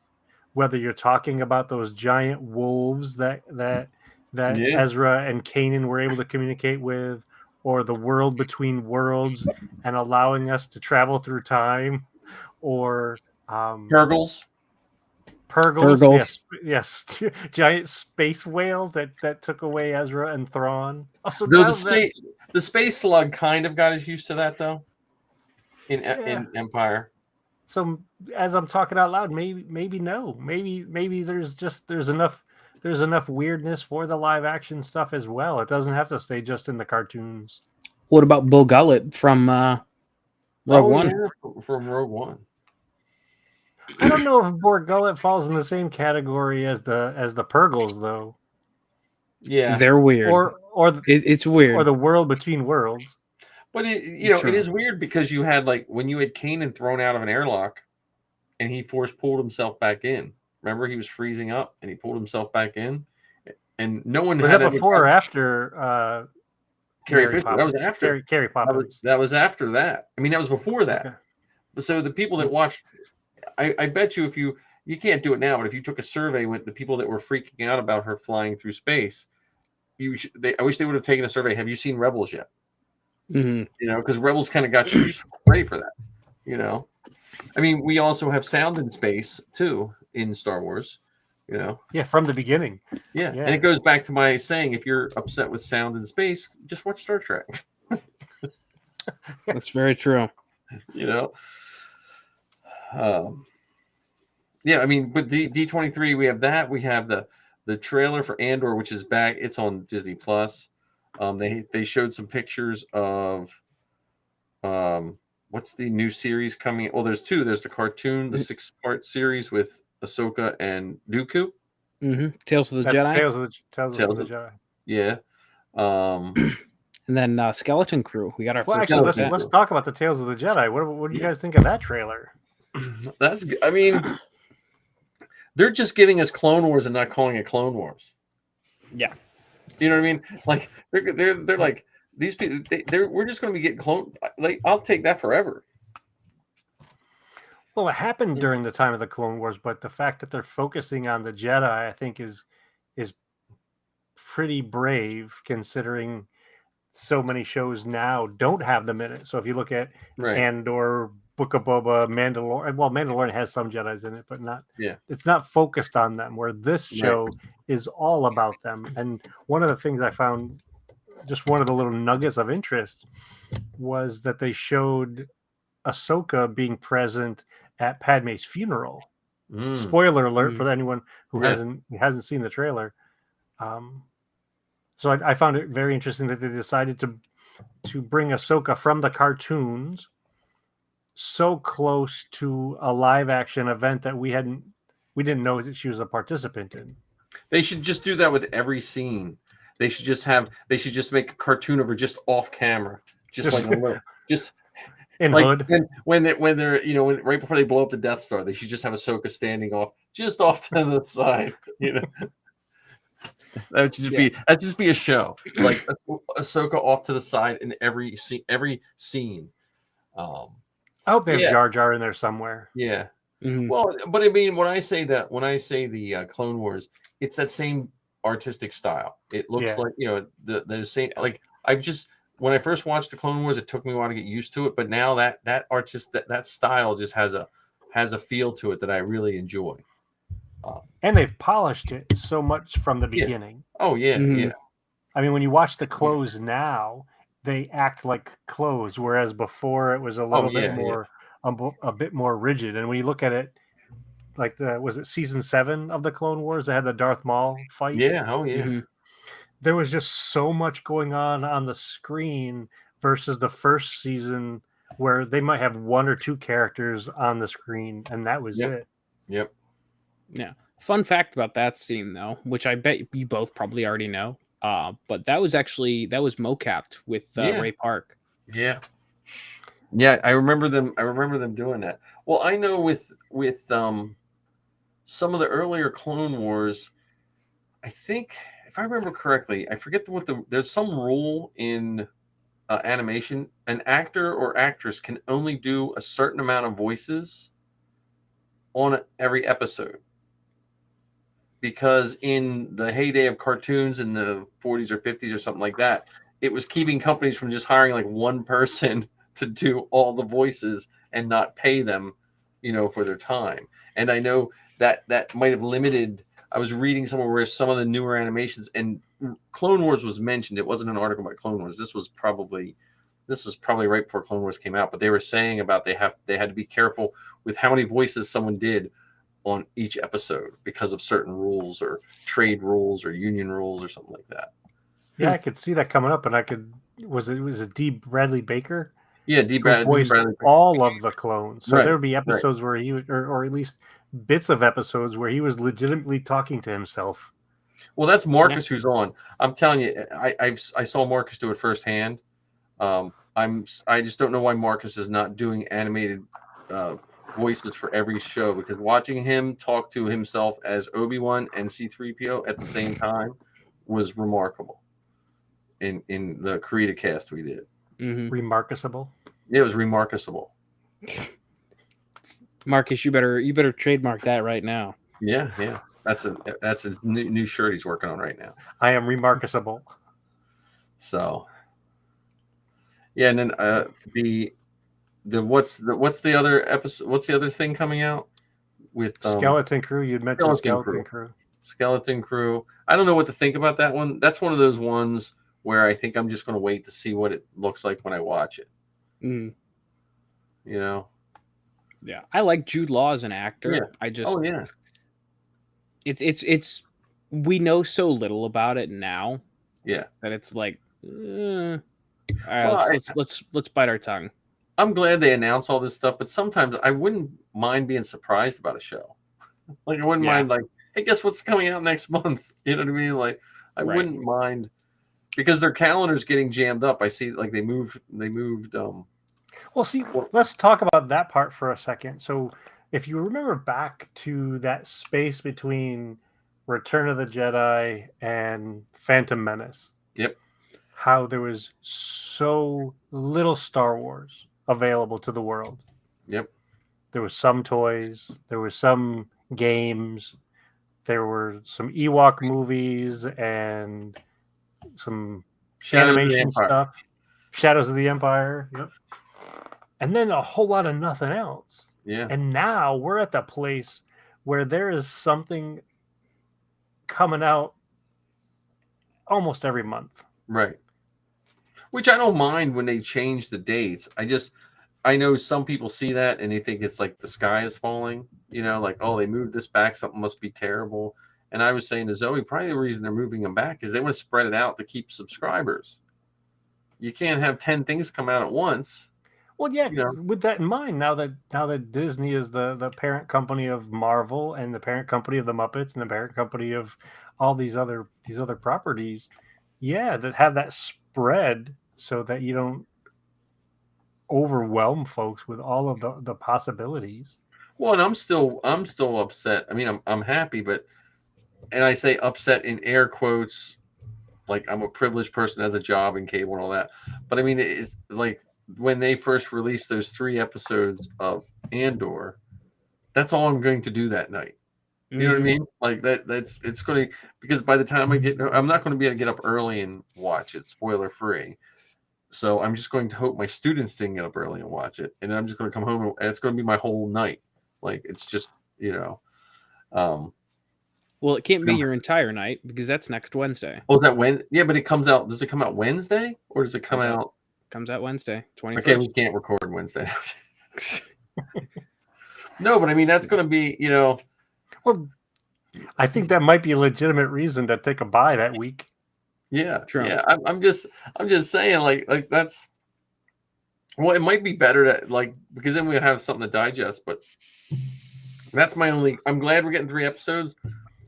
Well, how about this? Speaking of next week, what if instead of us doing the typical 3.5-hour show that we do, what if we do a 45-minute gathering? Yeah. And say whether it's we're playing the guessing game, which is sometimes fun. Yeah. And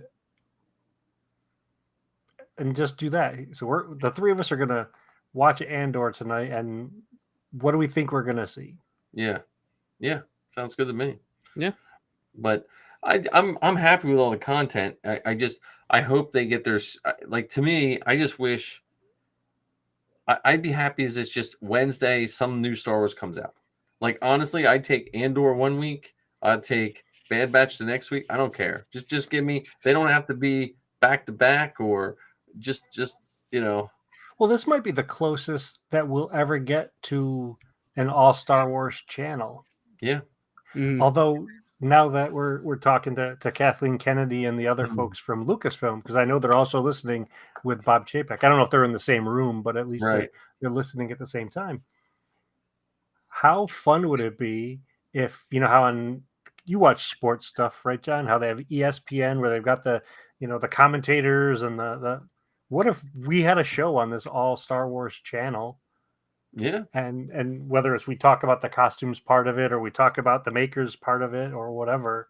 Or because I know on AMC after The Walking Dead, they have The Talking Dead. So they it's legit right after the show airs. They have guests come on and they talk through the episode that just played.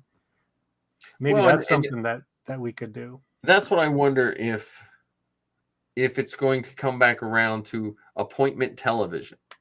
Because Star Wars kind of makes it appointment television in the sense that if you want to watch when the Mandalorian's out, you want to watch that new Mandalorian when it first comes out. Just like in the olden days, like when I'd get done work on Thursdays, we'd watch Seinfeld or whatever was on Thursday night. You just watch that.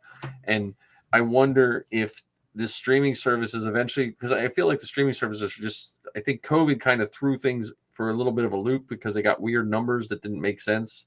And now that things are kind of getting back to normal. And I wonder, like you saying, Ken, I would love to see, like, even if Disney Plus had a live feed, like channel A, B, C, D, and it was just live, and migrate some of their good shows, like the Star Wars show, the old Star Wars show they used to do. With Andy and Anthony. Yeah, and all that, migrate some of that stuff over. And also use that for like live streams from D23, or if Disney has a booth here, you know what I mean? Like do live stream content and move it away from, like, YouTube's fine, but I mean, if you're trying to sell a product of Disney Plus, you got to be careful. It's a balance of how much content you put out on YouTube, I mean, because those things are changing as well, because now those hosts are getting a little more say in what you put out. They can mute this and close this off and change that revenue stream. I don't think they'd ever do it to Disney, but that's what I'd love to see a channel like that. Maybe we need like public access. John's not old enough to remember public access on UHF. Hold on, rewind. I remember public access. Yeah, you need like a public access Star Wars channel. It would start. The evening would start with Star Wars kid fighting with a lightsaber, in his garage. The kid that was like bullied out of his whole hometown. Yep. Well, Andy would. I mean, with that, let's go down that path, because now I don't even know where we've detoured into, but it's a fun detour to take. You have Droid Builders, Saber Guild, Rebel Legion, 501st, Mando Mercs, who are involved in doing these events all around the world. And how cool would it be to have, a show that did like a little catch up on each of these kind of events? Yeah. Well, you have like the 501st has their podcast, right? And they do like John, you can submit, which you might want to try, your first event, submit it to write up how it went, and this with all the people that were in it, and send it to the 501st cast, and they will probably read it, for your first troop. So like what you're saying, but even more so, like I think we need, like, I still like the behind the scenes of a lot of stuff we need to do. And maybe we just need a live action costuming channel, because I think sometimes to go back to way back when we were talking about costuming, and the people thought they were going to be organ harvested when they went to a armor party. Well, we say armor party like we know what everyone knows what we're talking about, but I spend the whole summer hanging with Star Wars people, and then when I go back to work, and they'll say, "Oh, what'd you do?" And I say, "Well, I went to a couple of armor parties," and they look at me like I just said a sentence of words that shouldn't even be in the same sentence. Because you say, like, if you don't know what an armor, that could be anything. They like in their eyes. Are they picturing like knights in armor? You know, are they picturing? Was it like, a joust? Were you preparing for a joust? Tanks? Do we show up with tanks? And are we working on tanks? You know, is it a party? Like, you know, like is there hats and cakes involved? You know what I mean? So yes, well, we're making hats and we're talking about cakes, vegan cakes. We had slushies. So you know, it is a weird thing, and like the droid builders, I keep trying to get Dave Castellano, who's the head of, not the head because they don't really have a head in the droid builders. They're like a whole bunch of like everyone's in charge and no one's in charge of the droid builders. But I try to get Dave Castellano. He wanted to start a podcast about that, and I've always said that the best droid builder podcast or show would have one droid builder and one person that knows absolutely nothing about it. Because then that person knows the right questions to ask. If that makes sense. Makes perfect sense. So.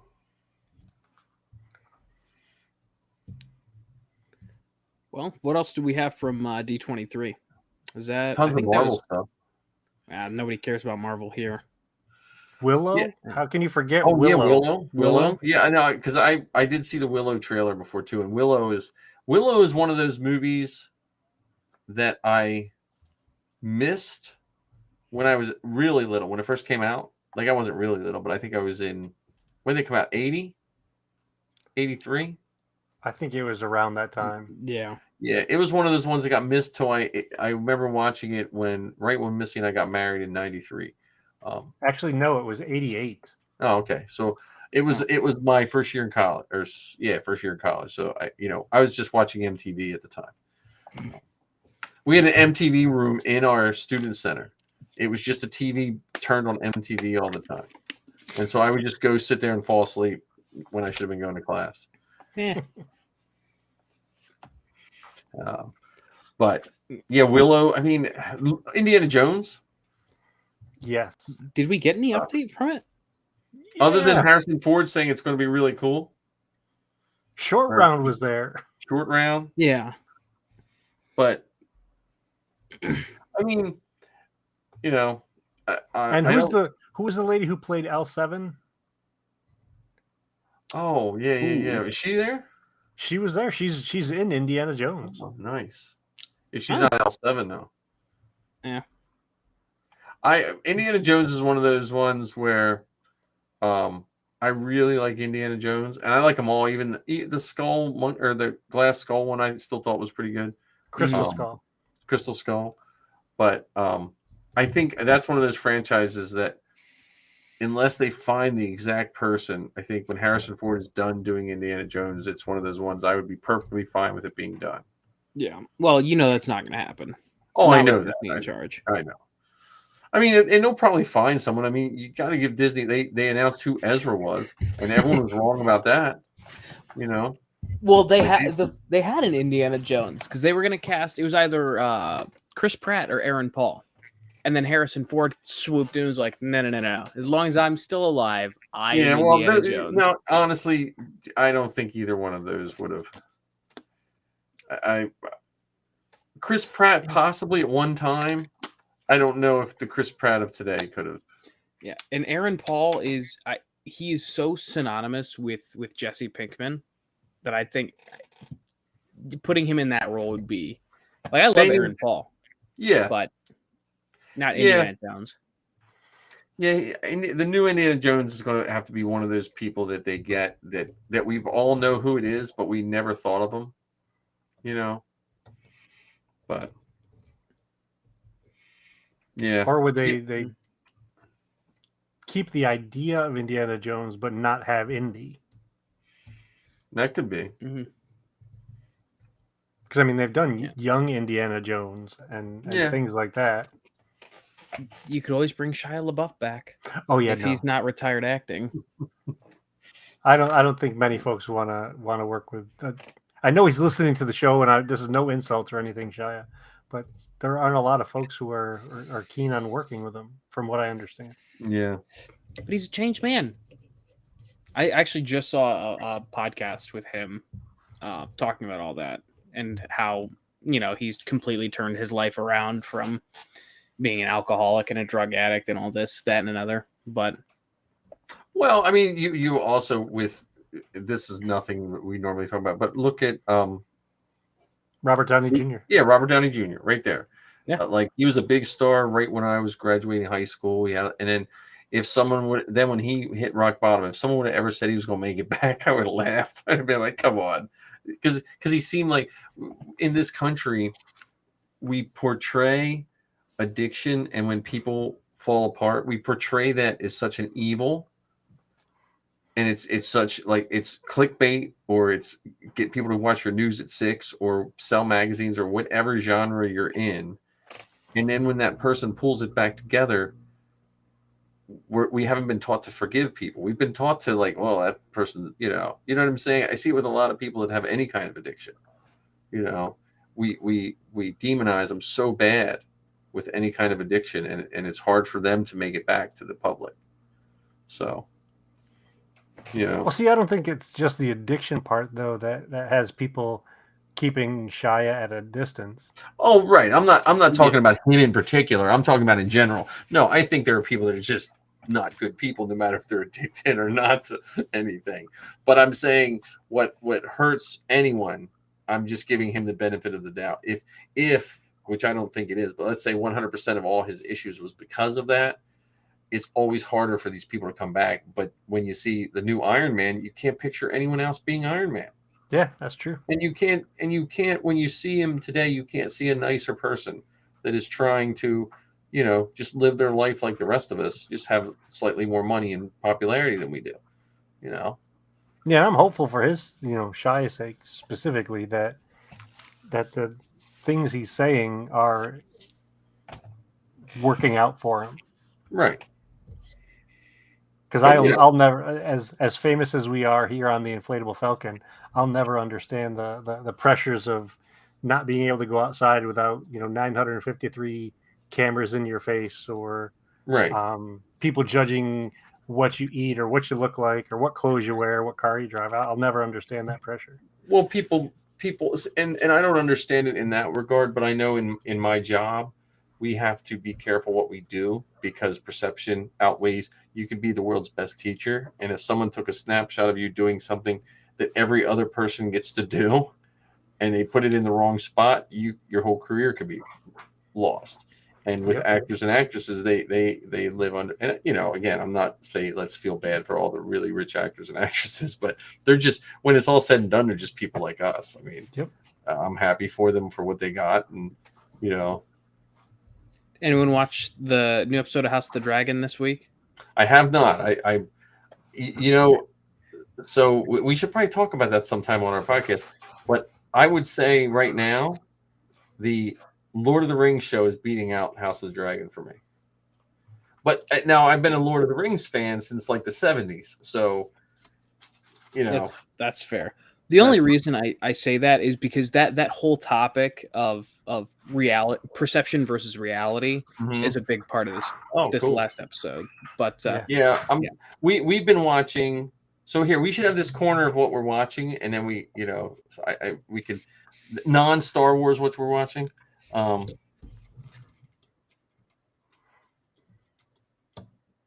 If I can add, I'm gonna have like 50 banners going here. That's good. Look, you make it once, you don't need to make it again. Right, then I just won't be able to find it. So eventually I'll have like 30 of each one. I've been watching it, and I can't believe I'm watching this, so please don't judge me. But it's the one, is it called Sight? No. Oh, See. With Jason Momoa? Yeah, I can't believe I'm watching that and loving that show. Like if someone told me there's a show that Aquaman stars in, and the entire world is blind.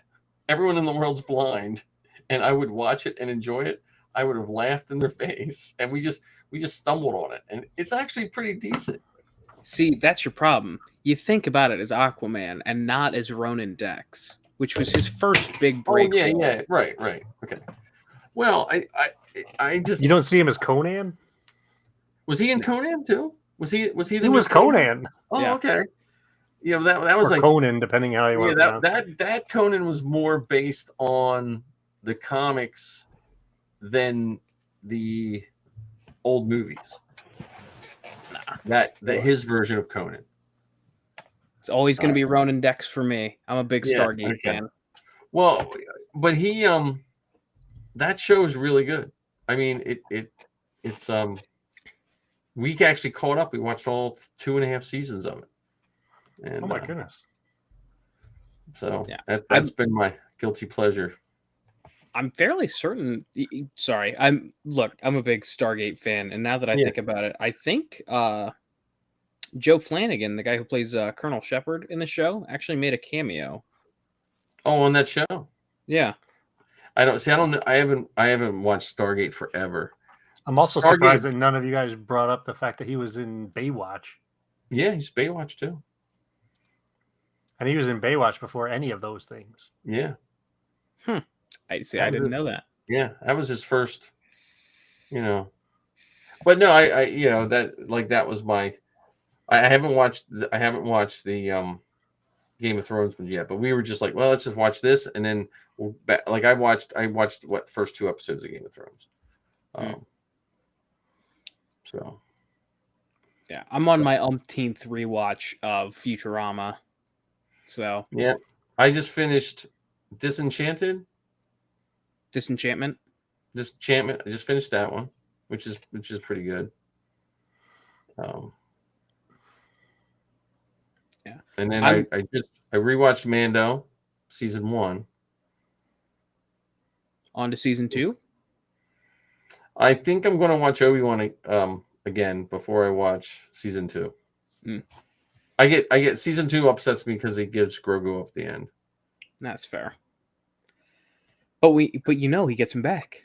I know, but I still have a hard time watching the episode of season 1 when he gives him away. I have to fast forward. I have to fast forward till he's trying to rescue him. It gets me too upset. It's probably the place I'm at where Zoe's out in California, but it's upsetting me. Yeah. Yeah. The only thing I started The Rings of Power last night. Mm-hmm. I got 30 minutes into the first episode, and I'm like, Jesus, I couldn't keep. And the funny thing is, I love Lord of the Rings, but see, it's based more on the books. Like I read all those books with like all the begats and this and that and the Silmarillion and all that stuff when I was a kid. So it's a hard chew the first episode. You gotta get through it, but it's starting to get good. Well, the other part with that specific show, because I'm also watching it, is knowing that it's gonna take time. It's not your traditional action-packed fight the dragon every episode or trolls coming from the dungeon or any of that kind of stuff. It's on elf time. Elves have no concept of time.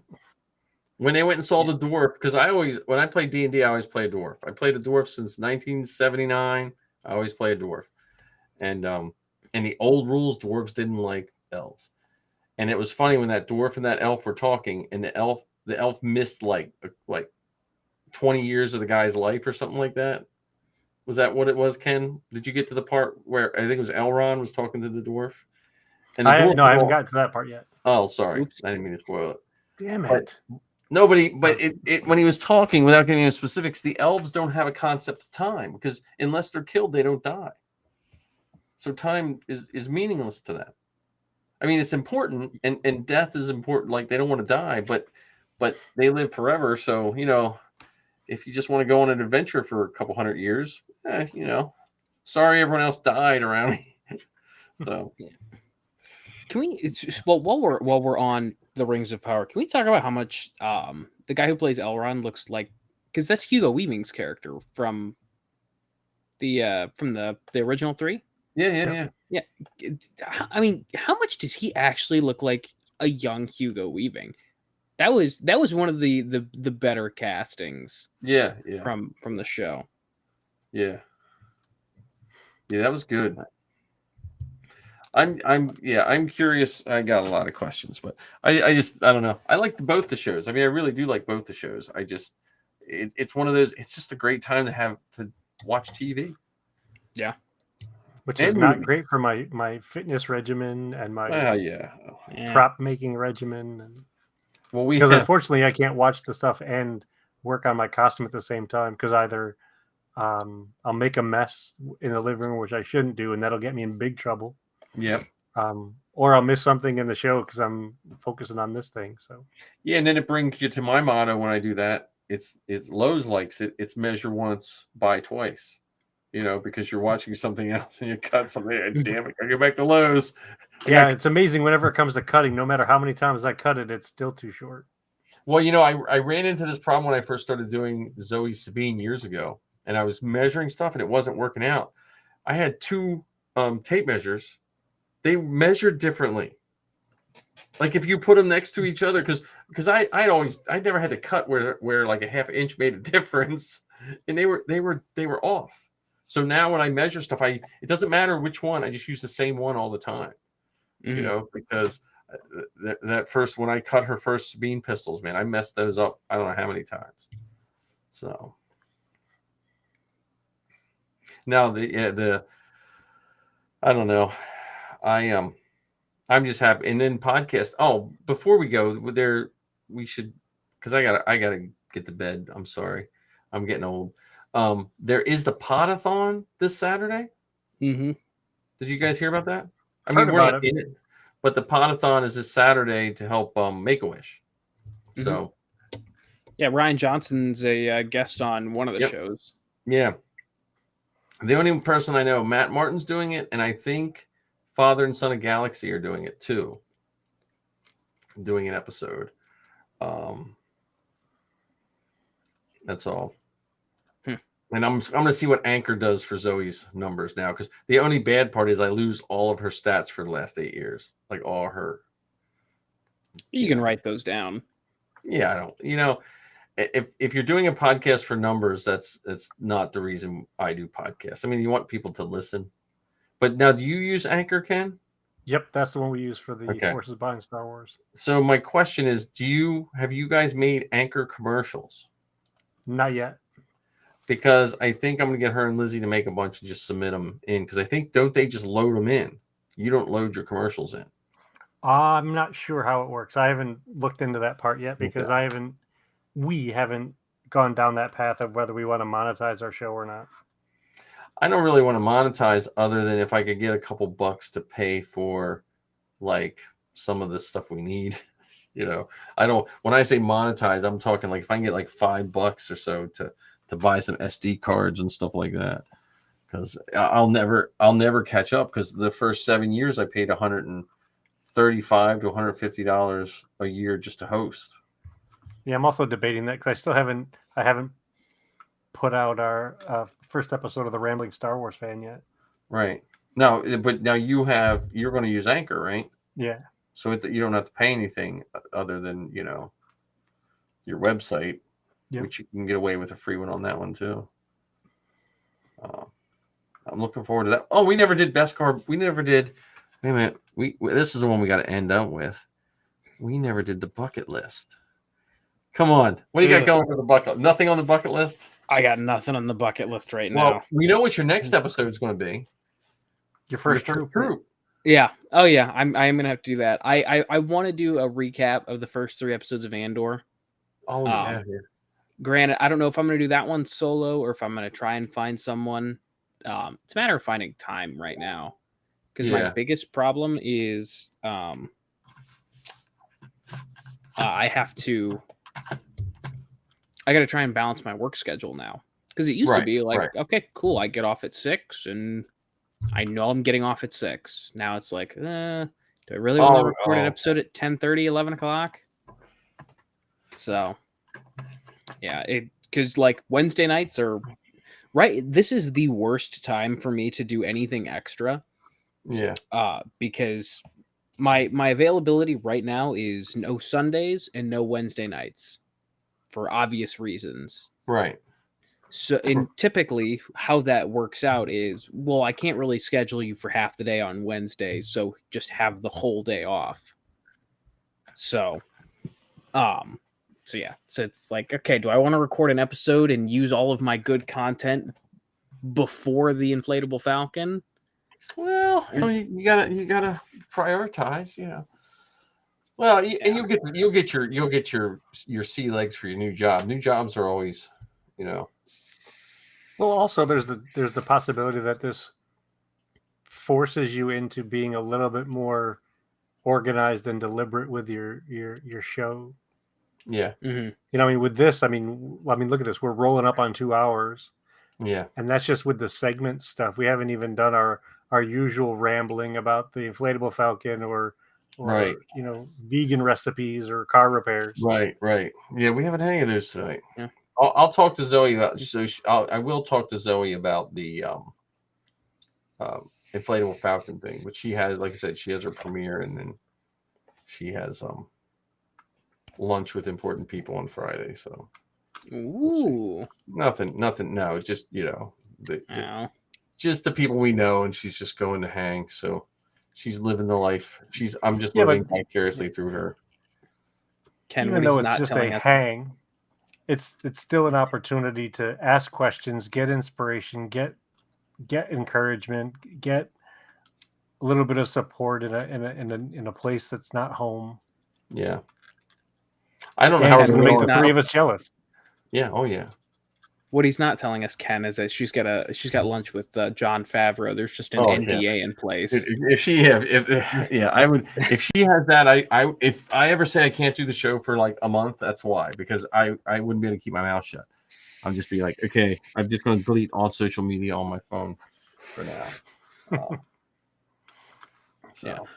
Which reminds me, I guess we should probably discuss this now while we've got a month in advance. Because we were talking about taking a break next week because of Andor. Yeah. I really think that we're genuinely going to have to take a week off on the 26th of next month. That's when all 6 episodes, plus I think it's like the 8th or 9th episode of Andor drops. Yeah. So I know there's no way in hell that any of us are going to crank through 7 hours or whatever it shakes out to. Here's the thing, though. I mean, is our show that recap show, or we just have to be more spot on with our time?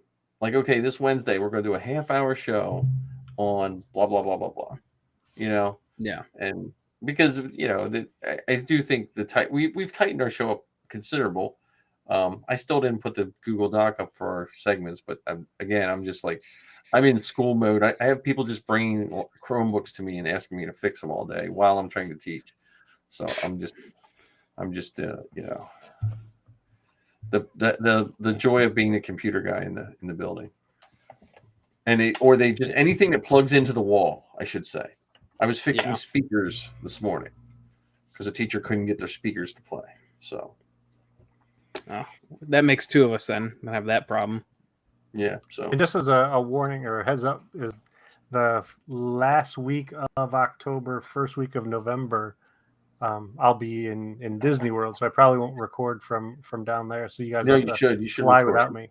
Yeah, you should record you should stop your vacation. Say no Batu for me, and no. Well, what I do intend to do, and I don't want to say force my hand, but I'll tell you anyway. I was gonna have it be a surprise. I was gonna film a short clip from Batu and send it to you guys to play in my stead. Okay, that's good. Yeah, and you should just film yourself in a loop. Just film yourself in a loop and just sitting there. We can just play that for an hour and a half. Just loop it. We'll just loop. Because I think I can hook my ATM Mini up and I can probably run it through a DVD player so it looks like it's an additional live feed. So, we'll have to pull a schedule up. I just have to get all my stuff together, but I'm getting stuff done. So I look forward to today. So I even took a nap, a little bit of a nap. We love that. I saw Top Gun today. Oh, is that good? It was good. I was surprised. I went in wanting to hate it, and I've never seen the first one. I've never seen the first one. So now I will pose this question. I know we're all trying to get out of here, but I do have one final thing. All right. Do we want to add one more item to your list of projects? Sure. Project away. I think, because you said we've tightened up our show quite a bit. Yes. I don't know if this is realistic or not, but I think by the end of the year we should aim to turn it into also the audio format. Because I know we've been talking about it and actually publishing our episodes. That's what started me doing Zoe's. When I saw her bill due, I was like, you know what? That was what pushed me to look. I'm going to convert hers over, and then if it looks like it's easy enough, then I can do it one by one for our show, because I do think that's a good idea. And you want our show to be this and more, or just the and more part? No, I think this and I think this and more, because there's a lot of TikTokers that record a TikTok live and then throw it up on a iTunes feed with no video. Yeah, because we had talked a couple of times where we do 1 hour of live on Wednesday, stop at the hour mark, and then record another hour that could become that other thing that we post. Mm-hmm. Well, so we end up doubling our content. Yeah, that's what we could do. We could do the first hour live and then have people tune into if they want the second hour, they have to tune into iTunes or wherever they get their podcasts. Because I do think that second hour could be the more focused conversations, more either topic specific or show specific, and that could be the extra thing that gets put out there as the audio podcast. I think this stuff that we're doing right now is great in the live sense. Yeah, but you still put it up on your feed. You just list it as live recording from blah, and then and from what it looks like on Anchor, you can put your seasons and episodes and everything. So I've never done seasons on Zoe's show. I just never thought about it. Now that I put it up on Anchor, I feel more comfortable building one for us.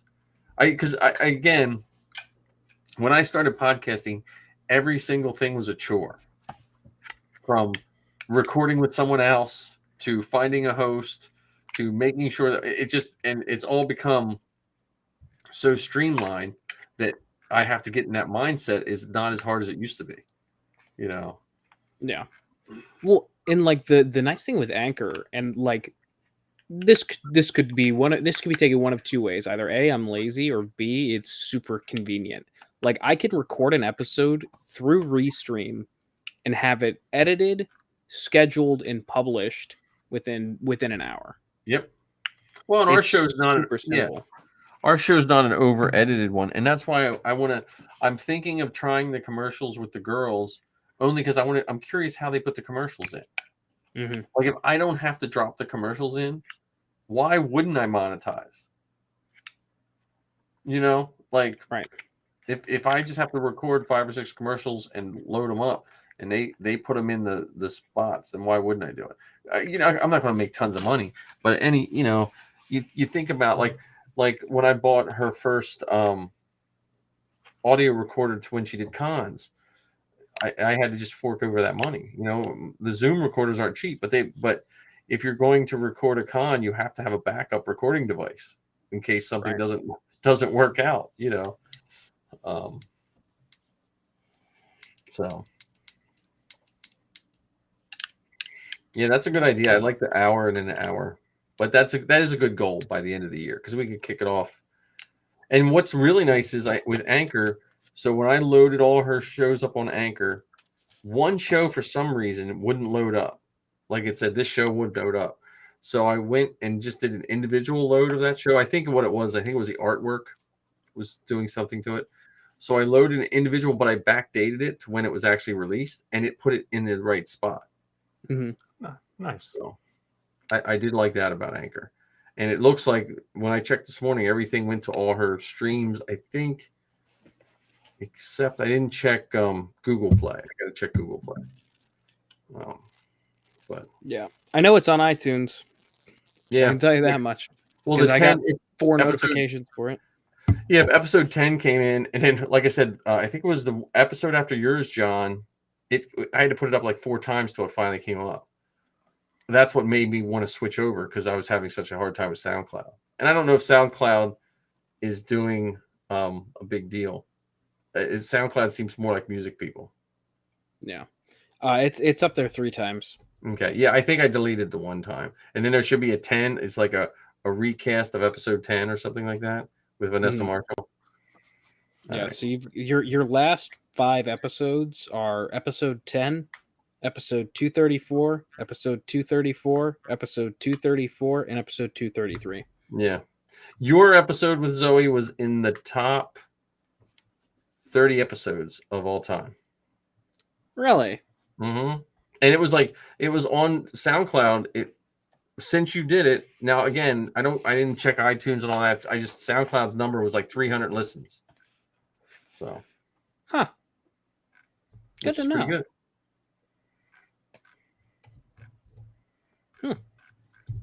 Well, alrighty then.